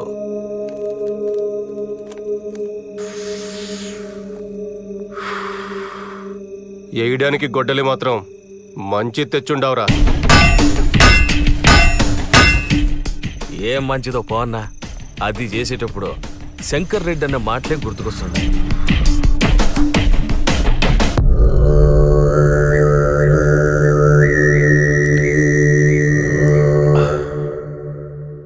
మీరు చేసేది సైలెంట్గా అయిపోవాలా? ఎక్కువ యాగి చేయకుండా ముందు ముఖం మీద తలగడ పెట్టి ఊపిరి ఆపేయండి. సునీల్ అన్న, అనుకున్నది పక్కాగా చేసి రండి. మధ్యలో ఆపేసి మాత్రం రాకండి. అన్నీ 1కి 2 సార్లు చెక్ చేసుకున్నాకే దిగండి. ఈ దెబ్బతో అయిపోవాలి వాడు. నేనంతా చూసుకుంటానన్నా. దస్తగిరి, నాకు గొడ్డలి కావాలప్పా. కొత్త చేయించాలా అన్నా? ఏంది చేయించేది? ఈ చుట్టుపక్కల ఎక్కడ మనం ఏం చేసినా వెంటనే వివేకాకు ఫోన్ వెళ్ళిపోతుంది. ఊరికే భయపడమాకు శంకర్ రెడ్డి అన్నా. ఏది ఏమైనా నేను చూసుకుంటా. లేదన్నా, శంకర్ రెడ్డి అని చెప్పింది నిజమే. ఈ ఏరియాలో సీమ సిట్టుకుమన్నా ఆ పెద్దానికి తెలిసిపోతుంది. అలాంటిది మనం కొత్త గొడ్డలొకటి చేపించినామని తెలిస్తే అంతే, నా భార్య ముండమయ్యాల్సిందే. ఏం దస్తగిరే, నువ్వు కూడా భయపడుతున్నావేమి? భయం కాదన్నా, నీకింకా వివేక్ గురించి పూర్తిగా తెలిసినట్లేదు. ఈ ఊరు కాదు కదా, అందుకే ఎగిరెగిరి పడుతుంటాడు. పొరపాటున వివేకాకు తెలిసి పాతాళానికి తొక్కితే అప్పుడు అర్థమవుతుంది ఈడ ఆయన ఏందో, ఆయన పవర్ ఏందో. ఏయ్, అనవసరమైన మాట్లాపి ఇప్పుడేం చేయాలో చెప్పు. నాకు తెలిసినోడొకడు గదిలో కొలిం పెట్టుకున్నాడు. అక్కడే చేయించుకొస్తానన్నా. సునీల్, అంతా జాగ్రత్తగా చూసుకోండి. నేను రేపు వివేక చేసే క్యాంపెయిన్ దగ్గరికి వెళ్తాను. అక్కడి నుంచి మీకు అప్డేట్ ఇస్తూ ఉంటాను. సరే.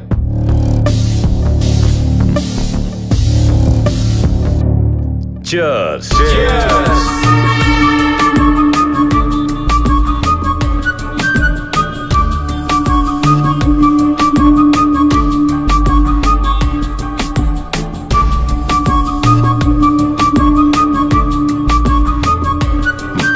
నమస్కారం.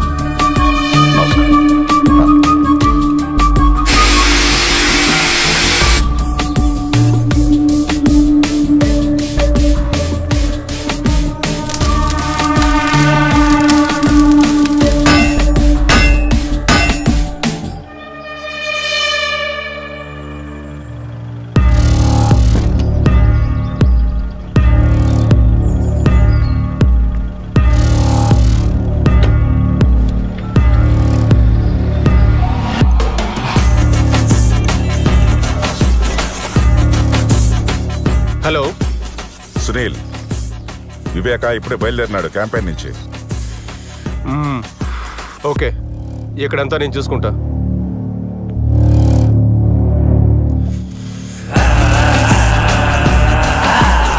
నమ్మించి మోసం చేసే వాళ్ళ అస్త్రం ఇది ఆ నలుగురి కుట్రం. నమ్మించి మోసం చేసే వాళ్ళ అస్త్రం ఇది ఆ నలుగురి కుట్రం. వెంట నడిచినారు, ప్రేమ చూపినారు, అయిన వాళ్ళే వెన్నుపోటు పొడిచినారు. కుట్ర పొందినారు, విషము చిందినారు, కలియుగా నాశకునులై చేరినారు.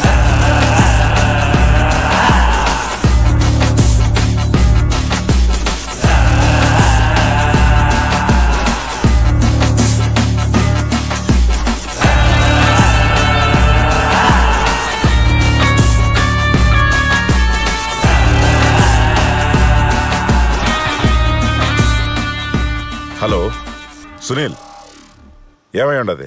అంతా ఓకేనా? దస్తగిరి కదిలికిపోయినాడు. గొడ్డలు తీసుకొస్తున్నాడు.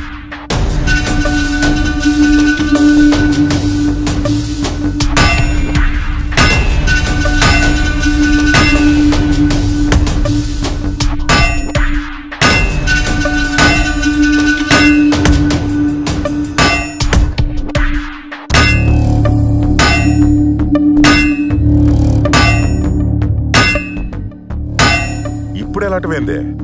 అయినా నువ్వెందుకు పంపించినావా? ఇదంతా ముందుగా చూసుకున్న బళ్ళా? నీకేమైనా బుద్ధి ఉండదా? నువ్వేం కంగారు పడ మాకు, వాడు వస్తాడు.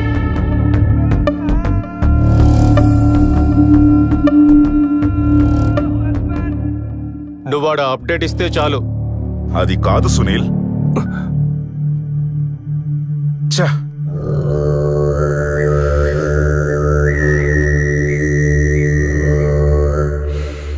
ఏమైంది అవినాష్? ఎంతవరకు వచ్చింది? నాయనా, మనోళ్ళు ఆల్రెడీ అక్కడే ఉన్నారు. మనం కాసేపు కామ్గా వెయిట్ చేస్తే వాళ్ళ పని వాళ్ళు చేసుకొని వస్తారు. మీరు రిలాక్స్గా ఉండండి.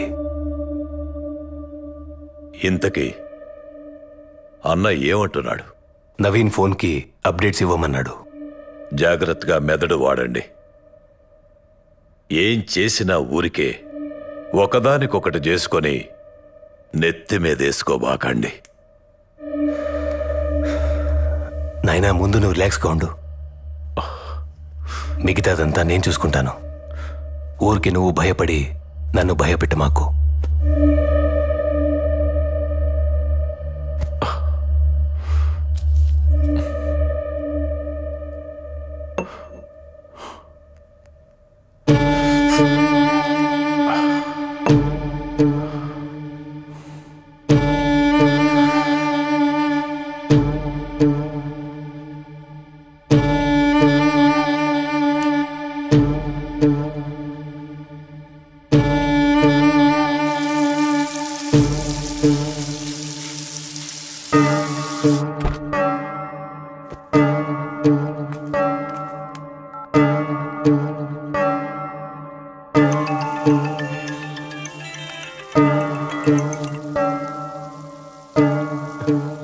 హలో, వచ్చినాడా దస్తగిరి? ఇంకా రాలేదు. ఇక్కడంతా బాగానే ఉంటుంది. చెప్పాను కదా, నేను అన్నీ చూసుకుంటాను. మళ్ళీ మళ్ళీ ఫోన్ చేసావంటే వాడికన్నా ముందు నిన్నేసేస్తా. గమ్మునాడిని ఏడుకు తీసుకురా. అది కాదు సునీల్, ఆ మాట పూర్తిగా వినకుండా కట్ చేసినాడే.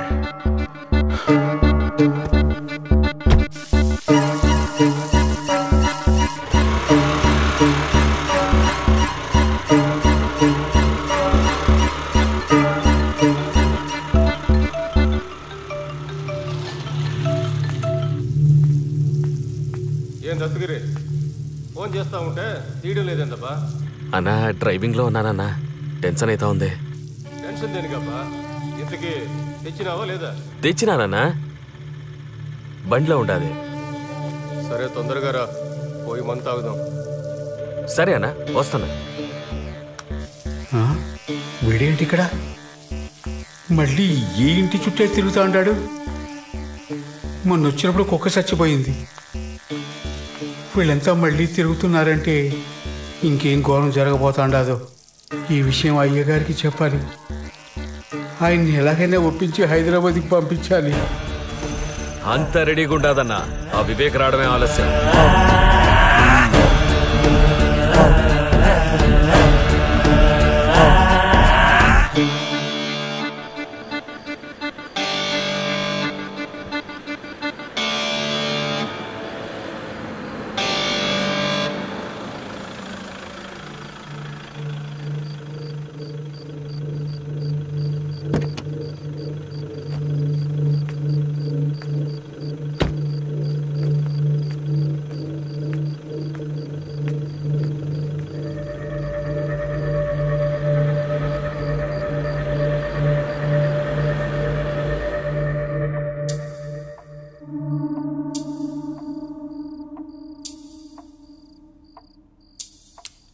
అయ్యా,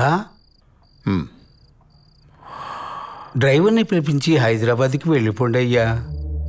ఏమైందిరా? అయ్యా, మన కుక్క చనిపోయిండది కదా, అది మంచి శకునం కాదు. ఇంట్లో ఏడ చూసినా భయం వేస్తుంది. పైగా అమ్మగారు, వాచ్మెన్ ఎవరూ లేరు. మీరు కూడా హైదరాబాద్ వెళ్ళిపోండి అయ్యా. ఈ ఒక్కసారి నేను చెప్పేది వినండి అయ్యా. నాకెందుకో మనసంతా కీడు శంకిస్తా ఉండాది. కుక్క పోయిందని నాకు బాధగానే ఉండాదిరా. అది అపశకునమే కావచ్చు, కానీ దానికి మనమేం చేస్తాం? అది కాదయ్యా, నా మాట విని హైదరాబాద్కి వెళ్ళిపోండి అయ్యా. యాడికి రాపోయేది? పులివెందులలో, పైగా నా ఇంట్లో. నాకు భయమేందిరా? నన్నెవడేం చేస్తాడు? నువ్వు దిగులు పడకుండా పోయి పడుకో. అది కాదయ్యా. నువ్వు వెళ్ళి పడుకోరా, నేను చూసుకుంటానుగా. రంగయ్య. అయ్యా. ఆ తలుపు తెరిచిపెట్టుండు, గంగిరెడ్డి వస్తా అన్నాడు. గంగిరెడ్డా? ఇప్పుడా? ఈ టైంలో గంగిరెడ్డితో పనేందయ్యా? ఏంటి రంగయ్య, ఈరోజు ఎంత మాట్లాడుతుండావు? ఆ గంగిరెడ్డికి ఏదో పని ఉండదంట, మాట్లాడడానికి వస్తుండాళ్లే. అయ్యా, గంగిరెడ్డిని రేపు రమ్మని చెప్పండి అయ్యా. ఈరోజు ఇంటికి పొమ్మనండి. నువ్వు ఆలోచించకుండా తలుపు తెరిచిపెట్టి వెళ్ళి పడుకో. నాకేం భయం లేదులే, నేను చూసుకుంటానని చెప్తా ఉండా కదా. పో. సరేనయ్యా.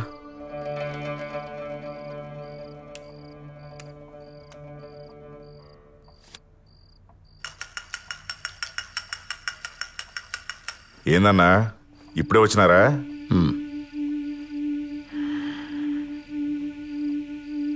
కూర్చో. ఏంది గంగిరెడ్డి, అర్జెంటుగా మాట్లాడాలన్నావు? చెప్తానన్నా.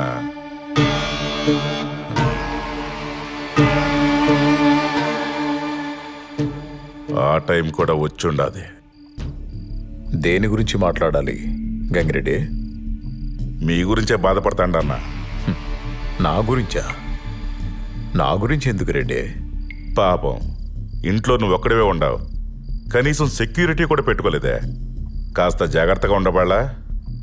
ఎప్పుడేం జరుగుతుందో చెప్పలేం కదన్నా. నాకు సెక్యూరిటీ దేనికి రెడ్డి? నాకు ఆపద తలపెట్టే ధైర్యం ఎవడుకుండాది పులివెందుల్లో. అది కరెక్టే అన్న. మీరు పొద్దున్నుంచి క్యాంపెయిన్ చేసి అలసిపోయి ఉంటారు. మీరు పోయి స్నానం అది చేసి రండి. నేను ఏడ్నే ఉంటాను, తర్వాత మాట్లాడుకుందాం. సరే, ఏడ్నే ఉండు, వస్తాను.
గంగిరెడ్డి,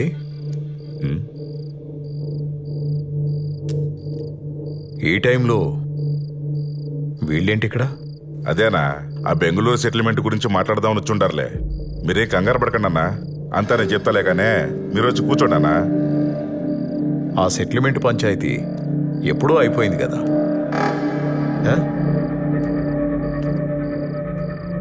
ఇంకేముంది మాట్లాడనీకి? ఉన్నాయన్నా, చాలా ఉన్నాయి మాట్లాడనీకి. నా వాటా డబ్బుల గురించి అడుగుదామని. ఆ సెటిల్మెంటు డబ్బులు వస్తాయని స్వార్థంతో చేసింది కాదు గంగిరెడ్డి, ఇచ్చిన మాట కోసం చేసి పెట్టింది. దాని నుండి ఒక్క పైసా కూడా నేను ఆశించలేదప్పా.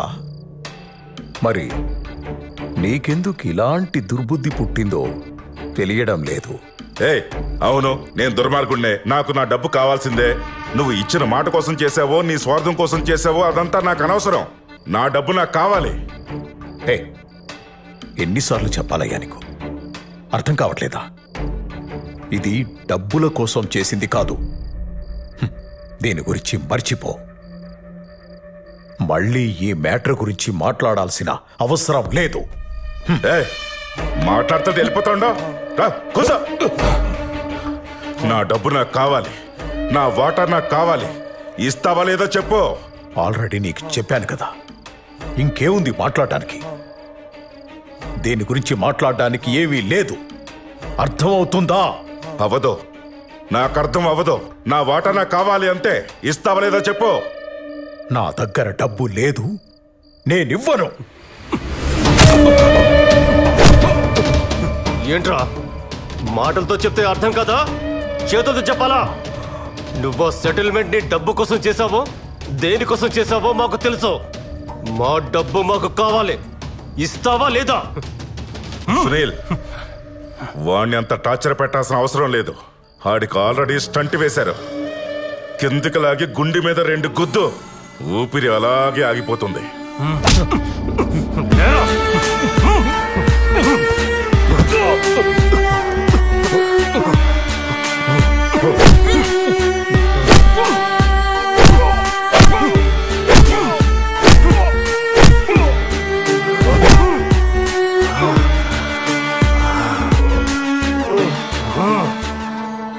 గొడ్డలివరా?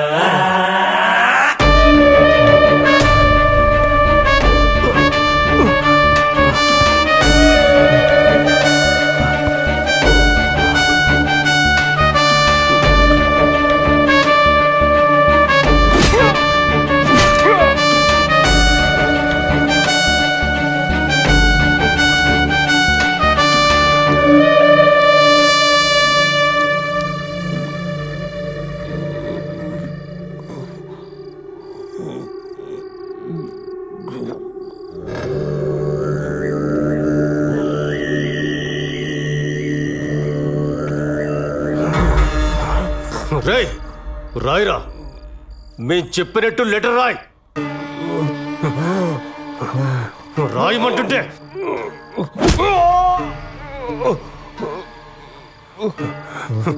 రాయే. నేను నా డ్రైవర్ ప్రసాద్ని త్వరగా డ్యూటీకి రమ్మని చెప్పిండానని,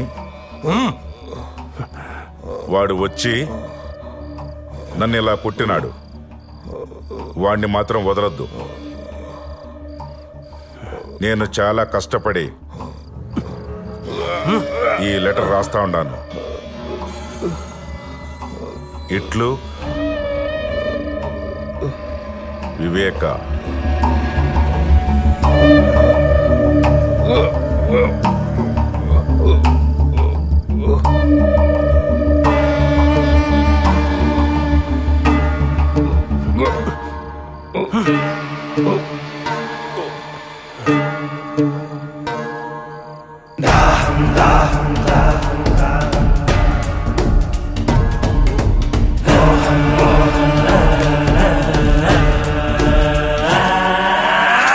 దాహం దాహం అధికార దాహం,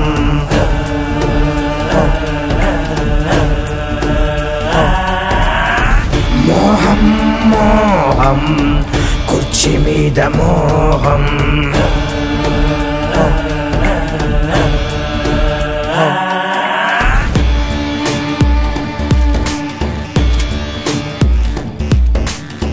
మరిచింది రక్త సంబంధం, ఆరింది పులివెందుల దీపం, పెరిగింది క్రోధం, ఇది జగన్నాథ వ్యూహం,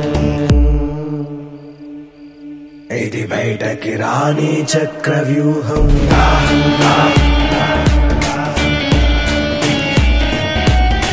మోహం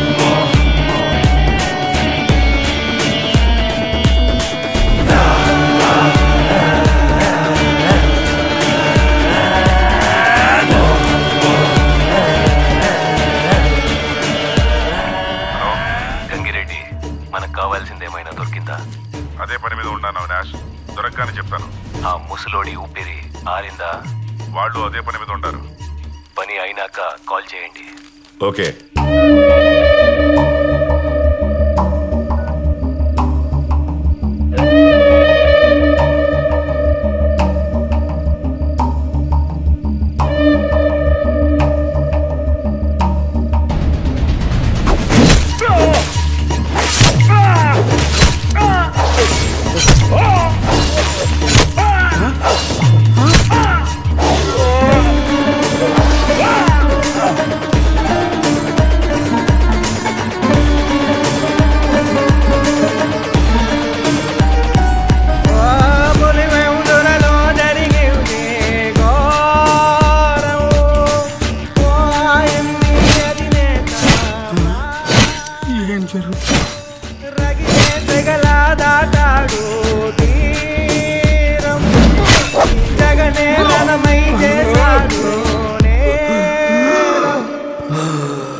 ఏమిటో నేనేం చేయాలో అర్థం కావట్లేదు.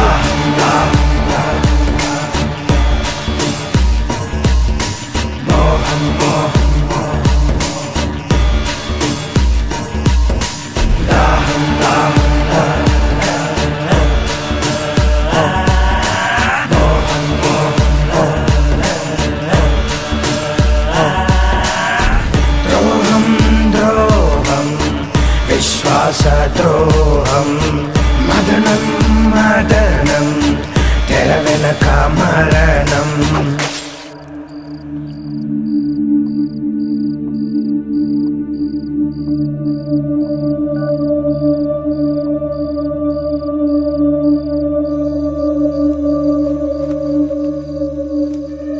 యో అయ్యా ఇట్లా చూడు, ఈ విషయం ఎవరికి చెప్పకు. దీని వెనకన చాలా పెద్ద తలకాయలు ఉన్నాయి. యో ఎవరికైనా చెప్పినావనుకో నీ పని అయిపోతుంది. ఇప్పుడు నన్ను ఏం చేయమంటారయ్యా? నువ్వేం చేయాల్సింది లేదు. నీకేమీ తెలియనట్టుగానే ఉండు. పొరపాటు నా నోరు జారావో నీ ప్రాణం పోతుంది. అర్థమైందా? అట్టేగనయ్యా. అయ్యో దేవుడా.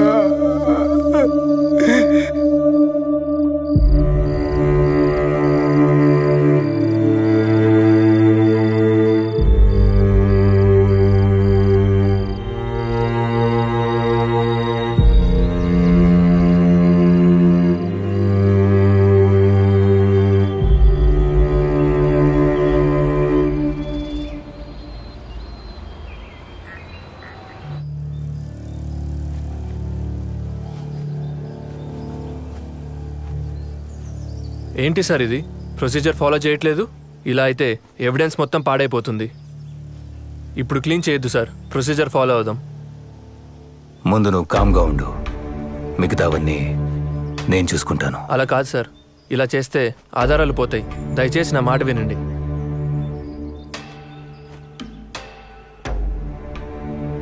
సిఐ గారు, ఫ్రీజర్ బాక్స్ని క్లోజ్ చేయండి. ఇది చాలా అన్యాయం కదా సార్? న్యాయం ఎప్పుడు డబ్బున్నోడి చేతిలోనే ఉంటుందిరా. పద తీసుకో.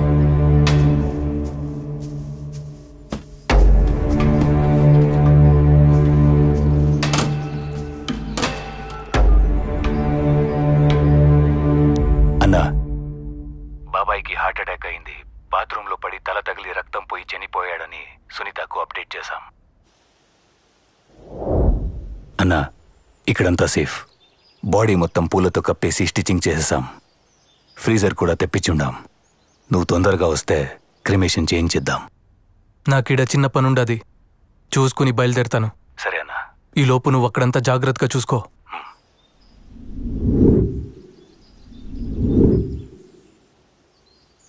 సునీత్ వచ్చిందా? శవాన్ని చూసిందా? అంతా ఓకే కదా? లేదన్నా, ఆమె కోసమే వెయిటింగ్.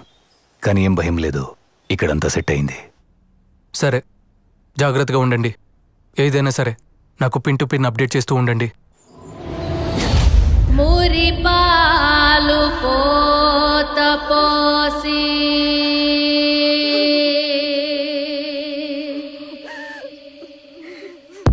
కనుపా. సరే అన్నా, సునీత వచ్చింది. నేను మళ్ళీ ఫోన్ చేస్తాను.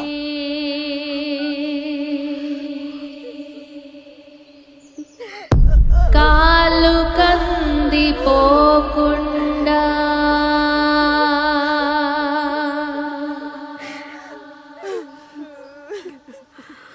నీడలాగా కాసినావు.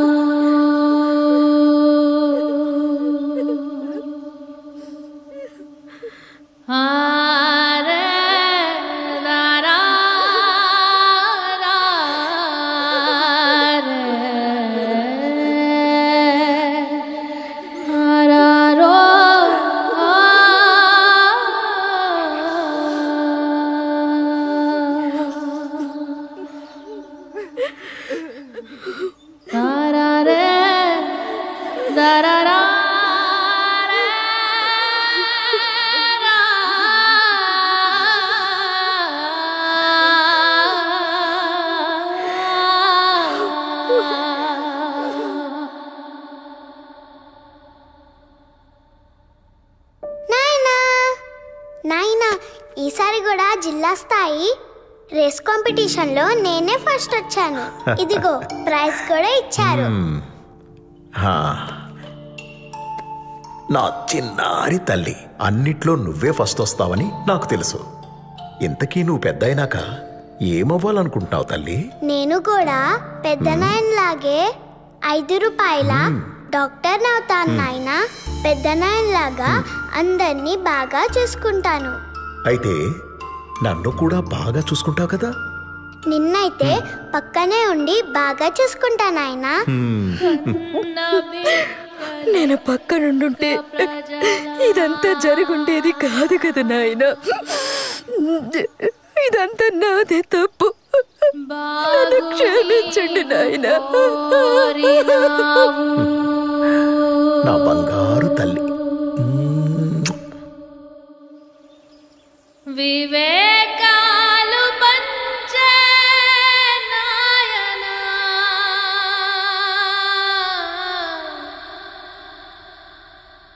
ఎవడి కన్ను కుట్టెను నీ పైన. అవినాష్, దీన్ని కొంచెం ఓపెన్ చేస్తారా? అక్క, దీన్ని ఓపెన్ చేస్తే బాడీ డీకంపోజ్ అయ్యి స్మెల్ వస్తుందేమో. అది నాకు తెలుసు. నేను కూడా డాక్టర్నే. ఓపెన్ చేయించు.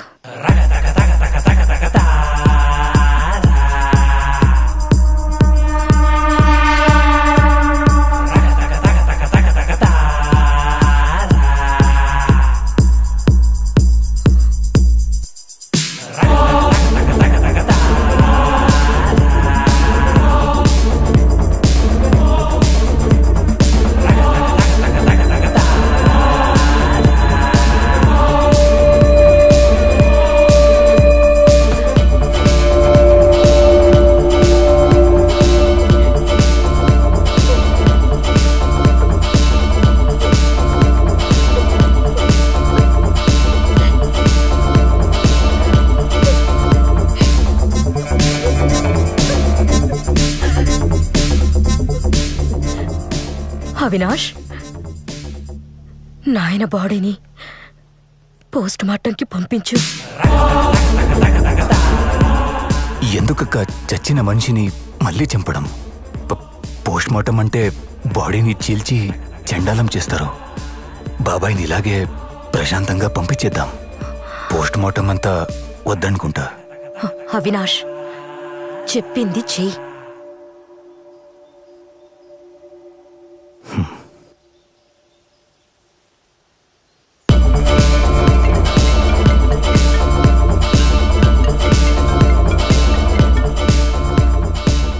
అవినాష్, ఎందుకు అన్నిసార్లు ఫోన్ చేస్తాడావు?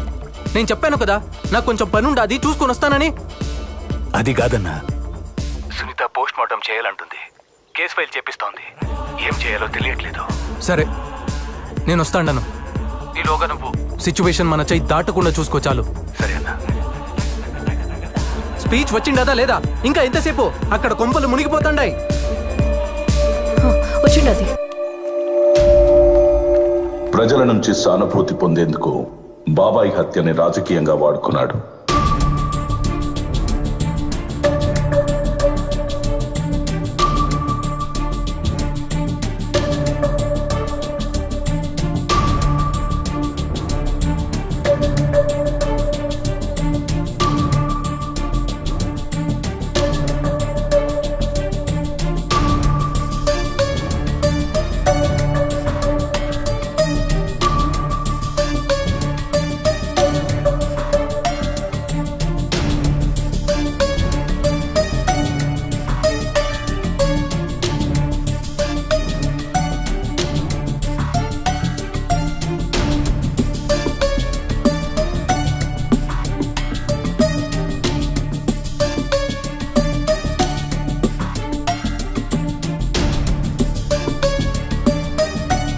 చిన్నాన్న మీద జరిగిన ఈ ఘటన నిజంగా అత్యంత దారుణమైన, రాజకీయంగా అత్యంత నీచమైన చర్య ఇది.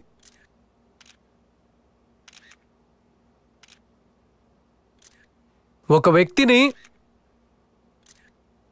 ఒక ఎక్స్ ఎంపీ, 30 సంవత్సరాల సుదీర్ఘ రాజకీయ చరిత్ర కలిగిన, సౌమ్యుడిగా పేరు పొందిన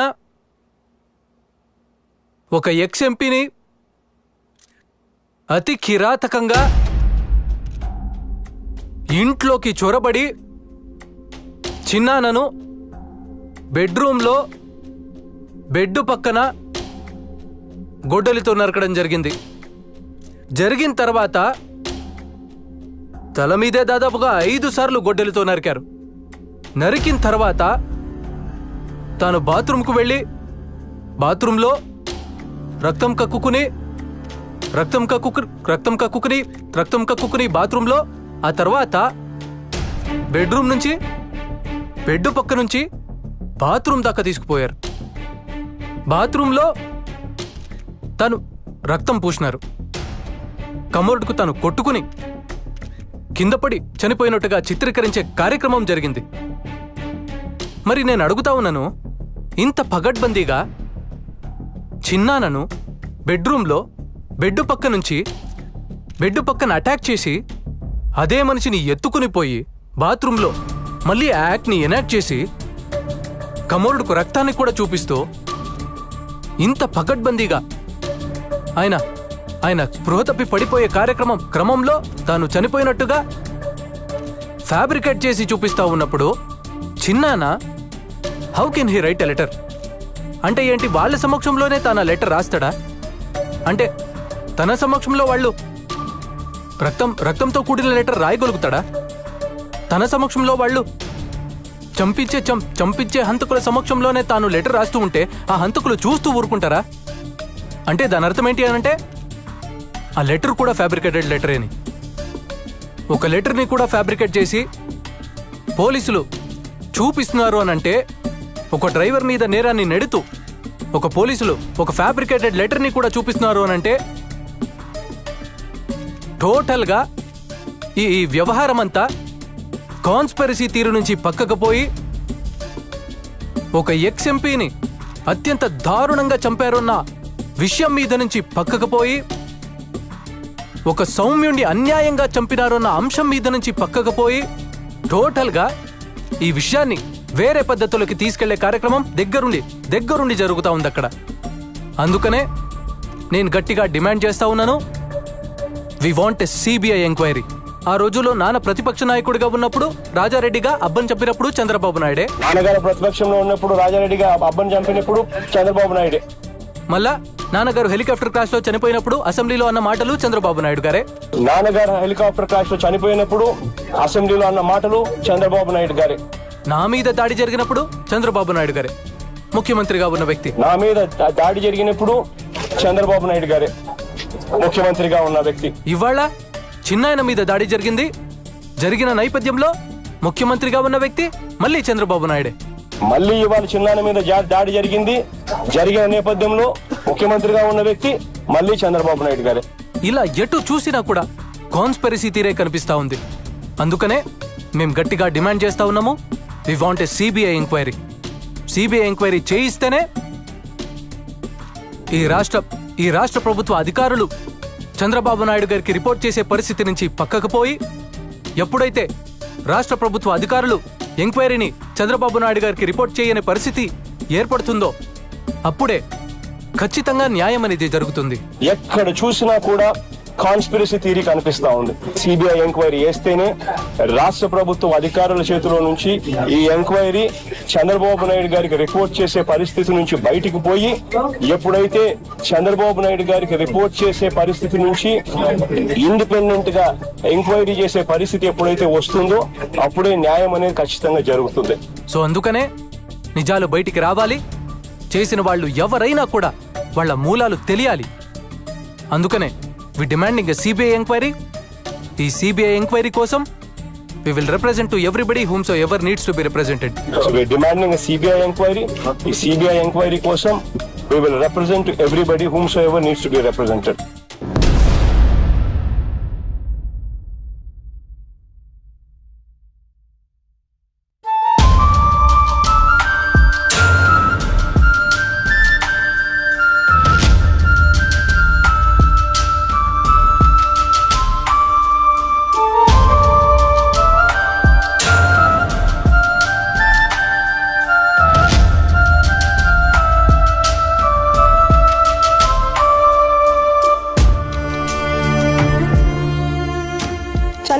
వ్యక్తిని గురించి రకరకాలుగా అవమానిస్తుంటే బాధపడ్డానండి.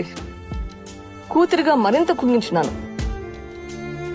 ఒక పెద్ద ఫ్యామిలీ మీద ఇన్ని మచ్చలు ఆరోపణలు వస్తుంటే తట్టుకోవడం ఎవరికైనా కష్టం. ఫేర్గా విచారణ జరగాలి.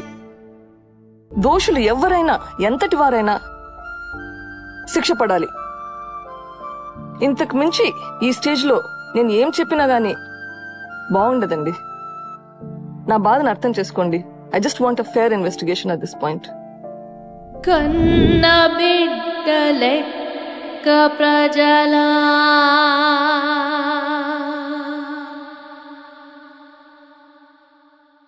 బాగు నీవు కోరినావు,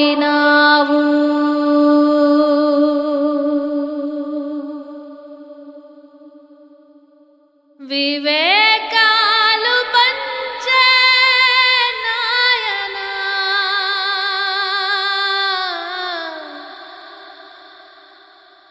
ఎవడి కన్ను కుట్టెను నీ పైన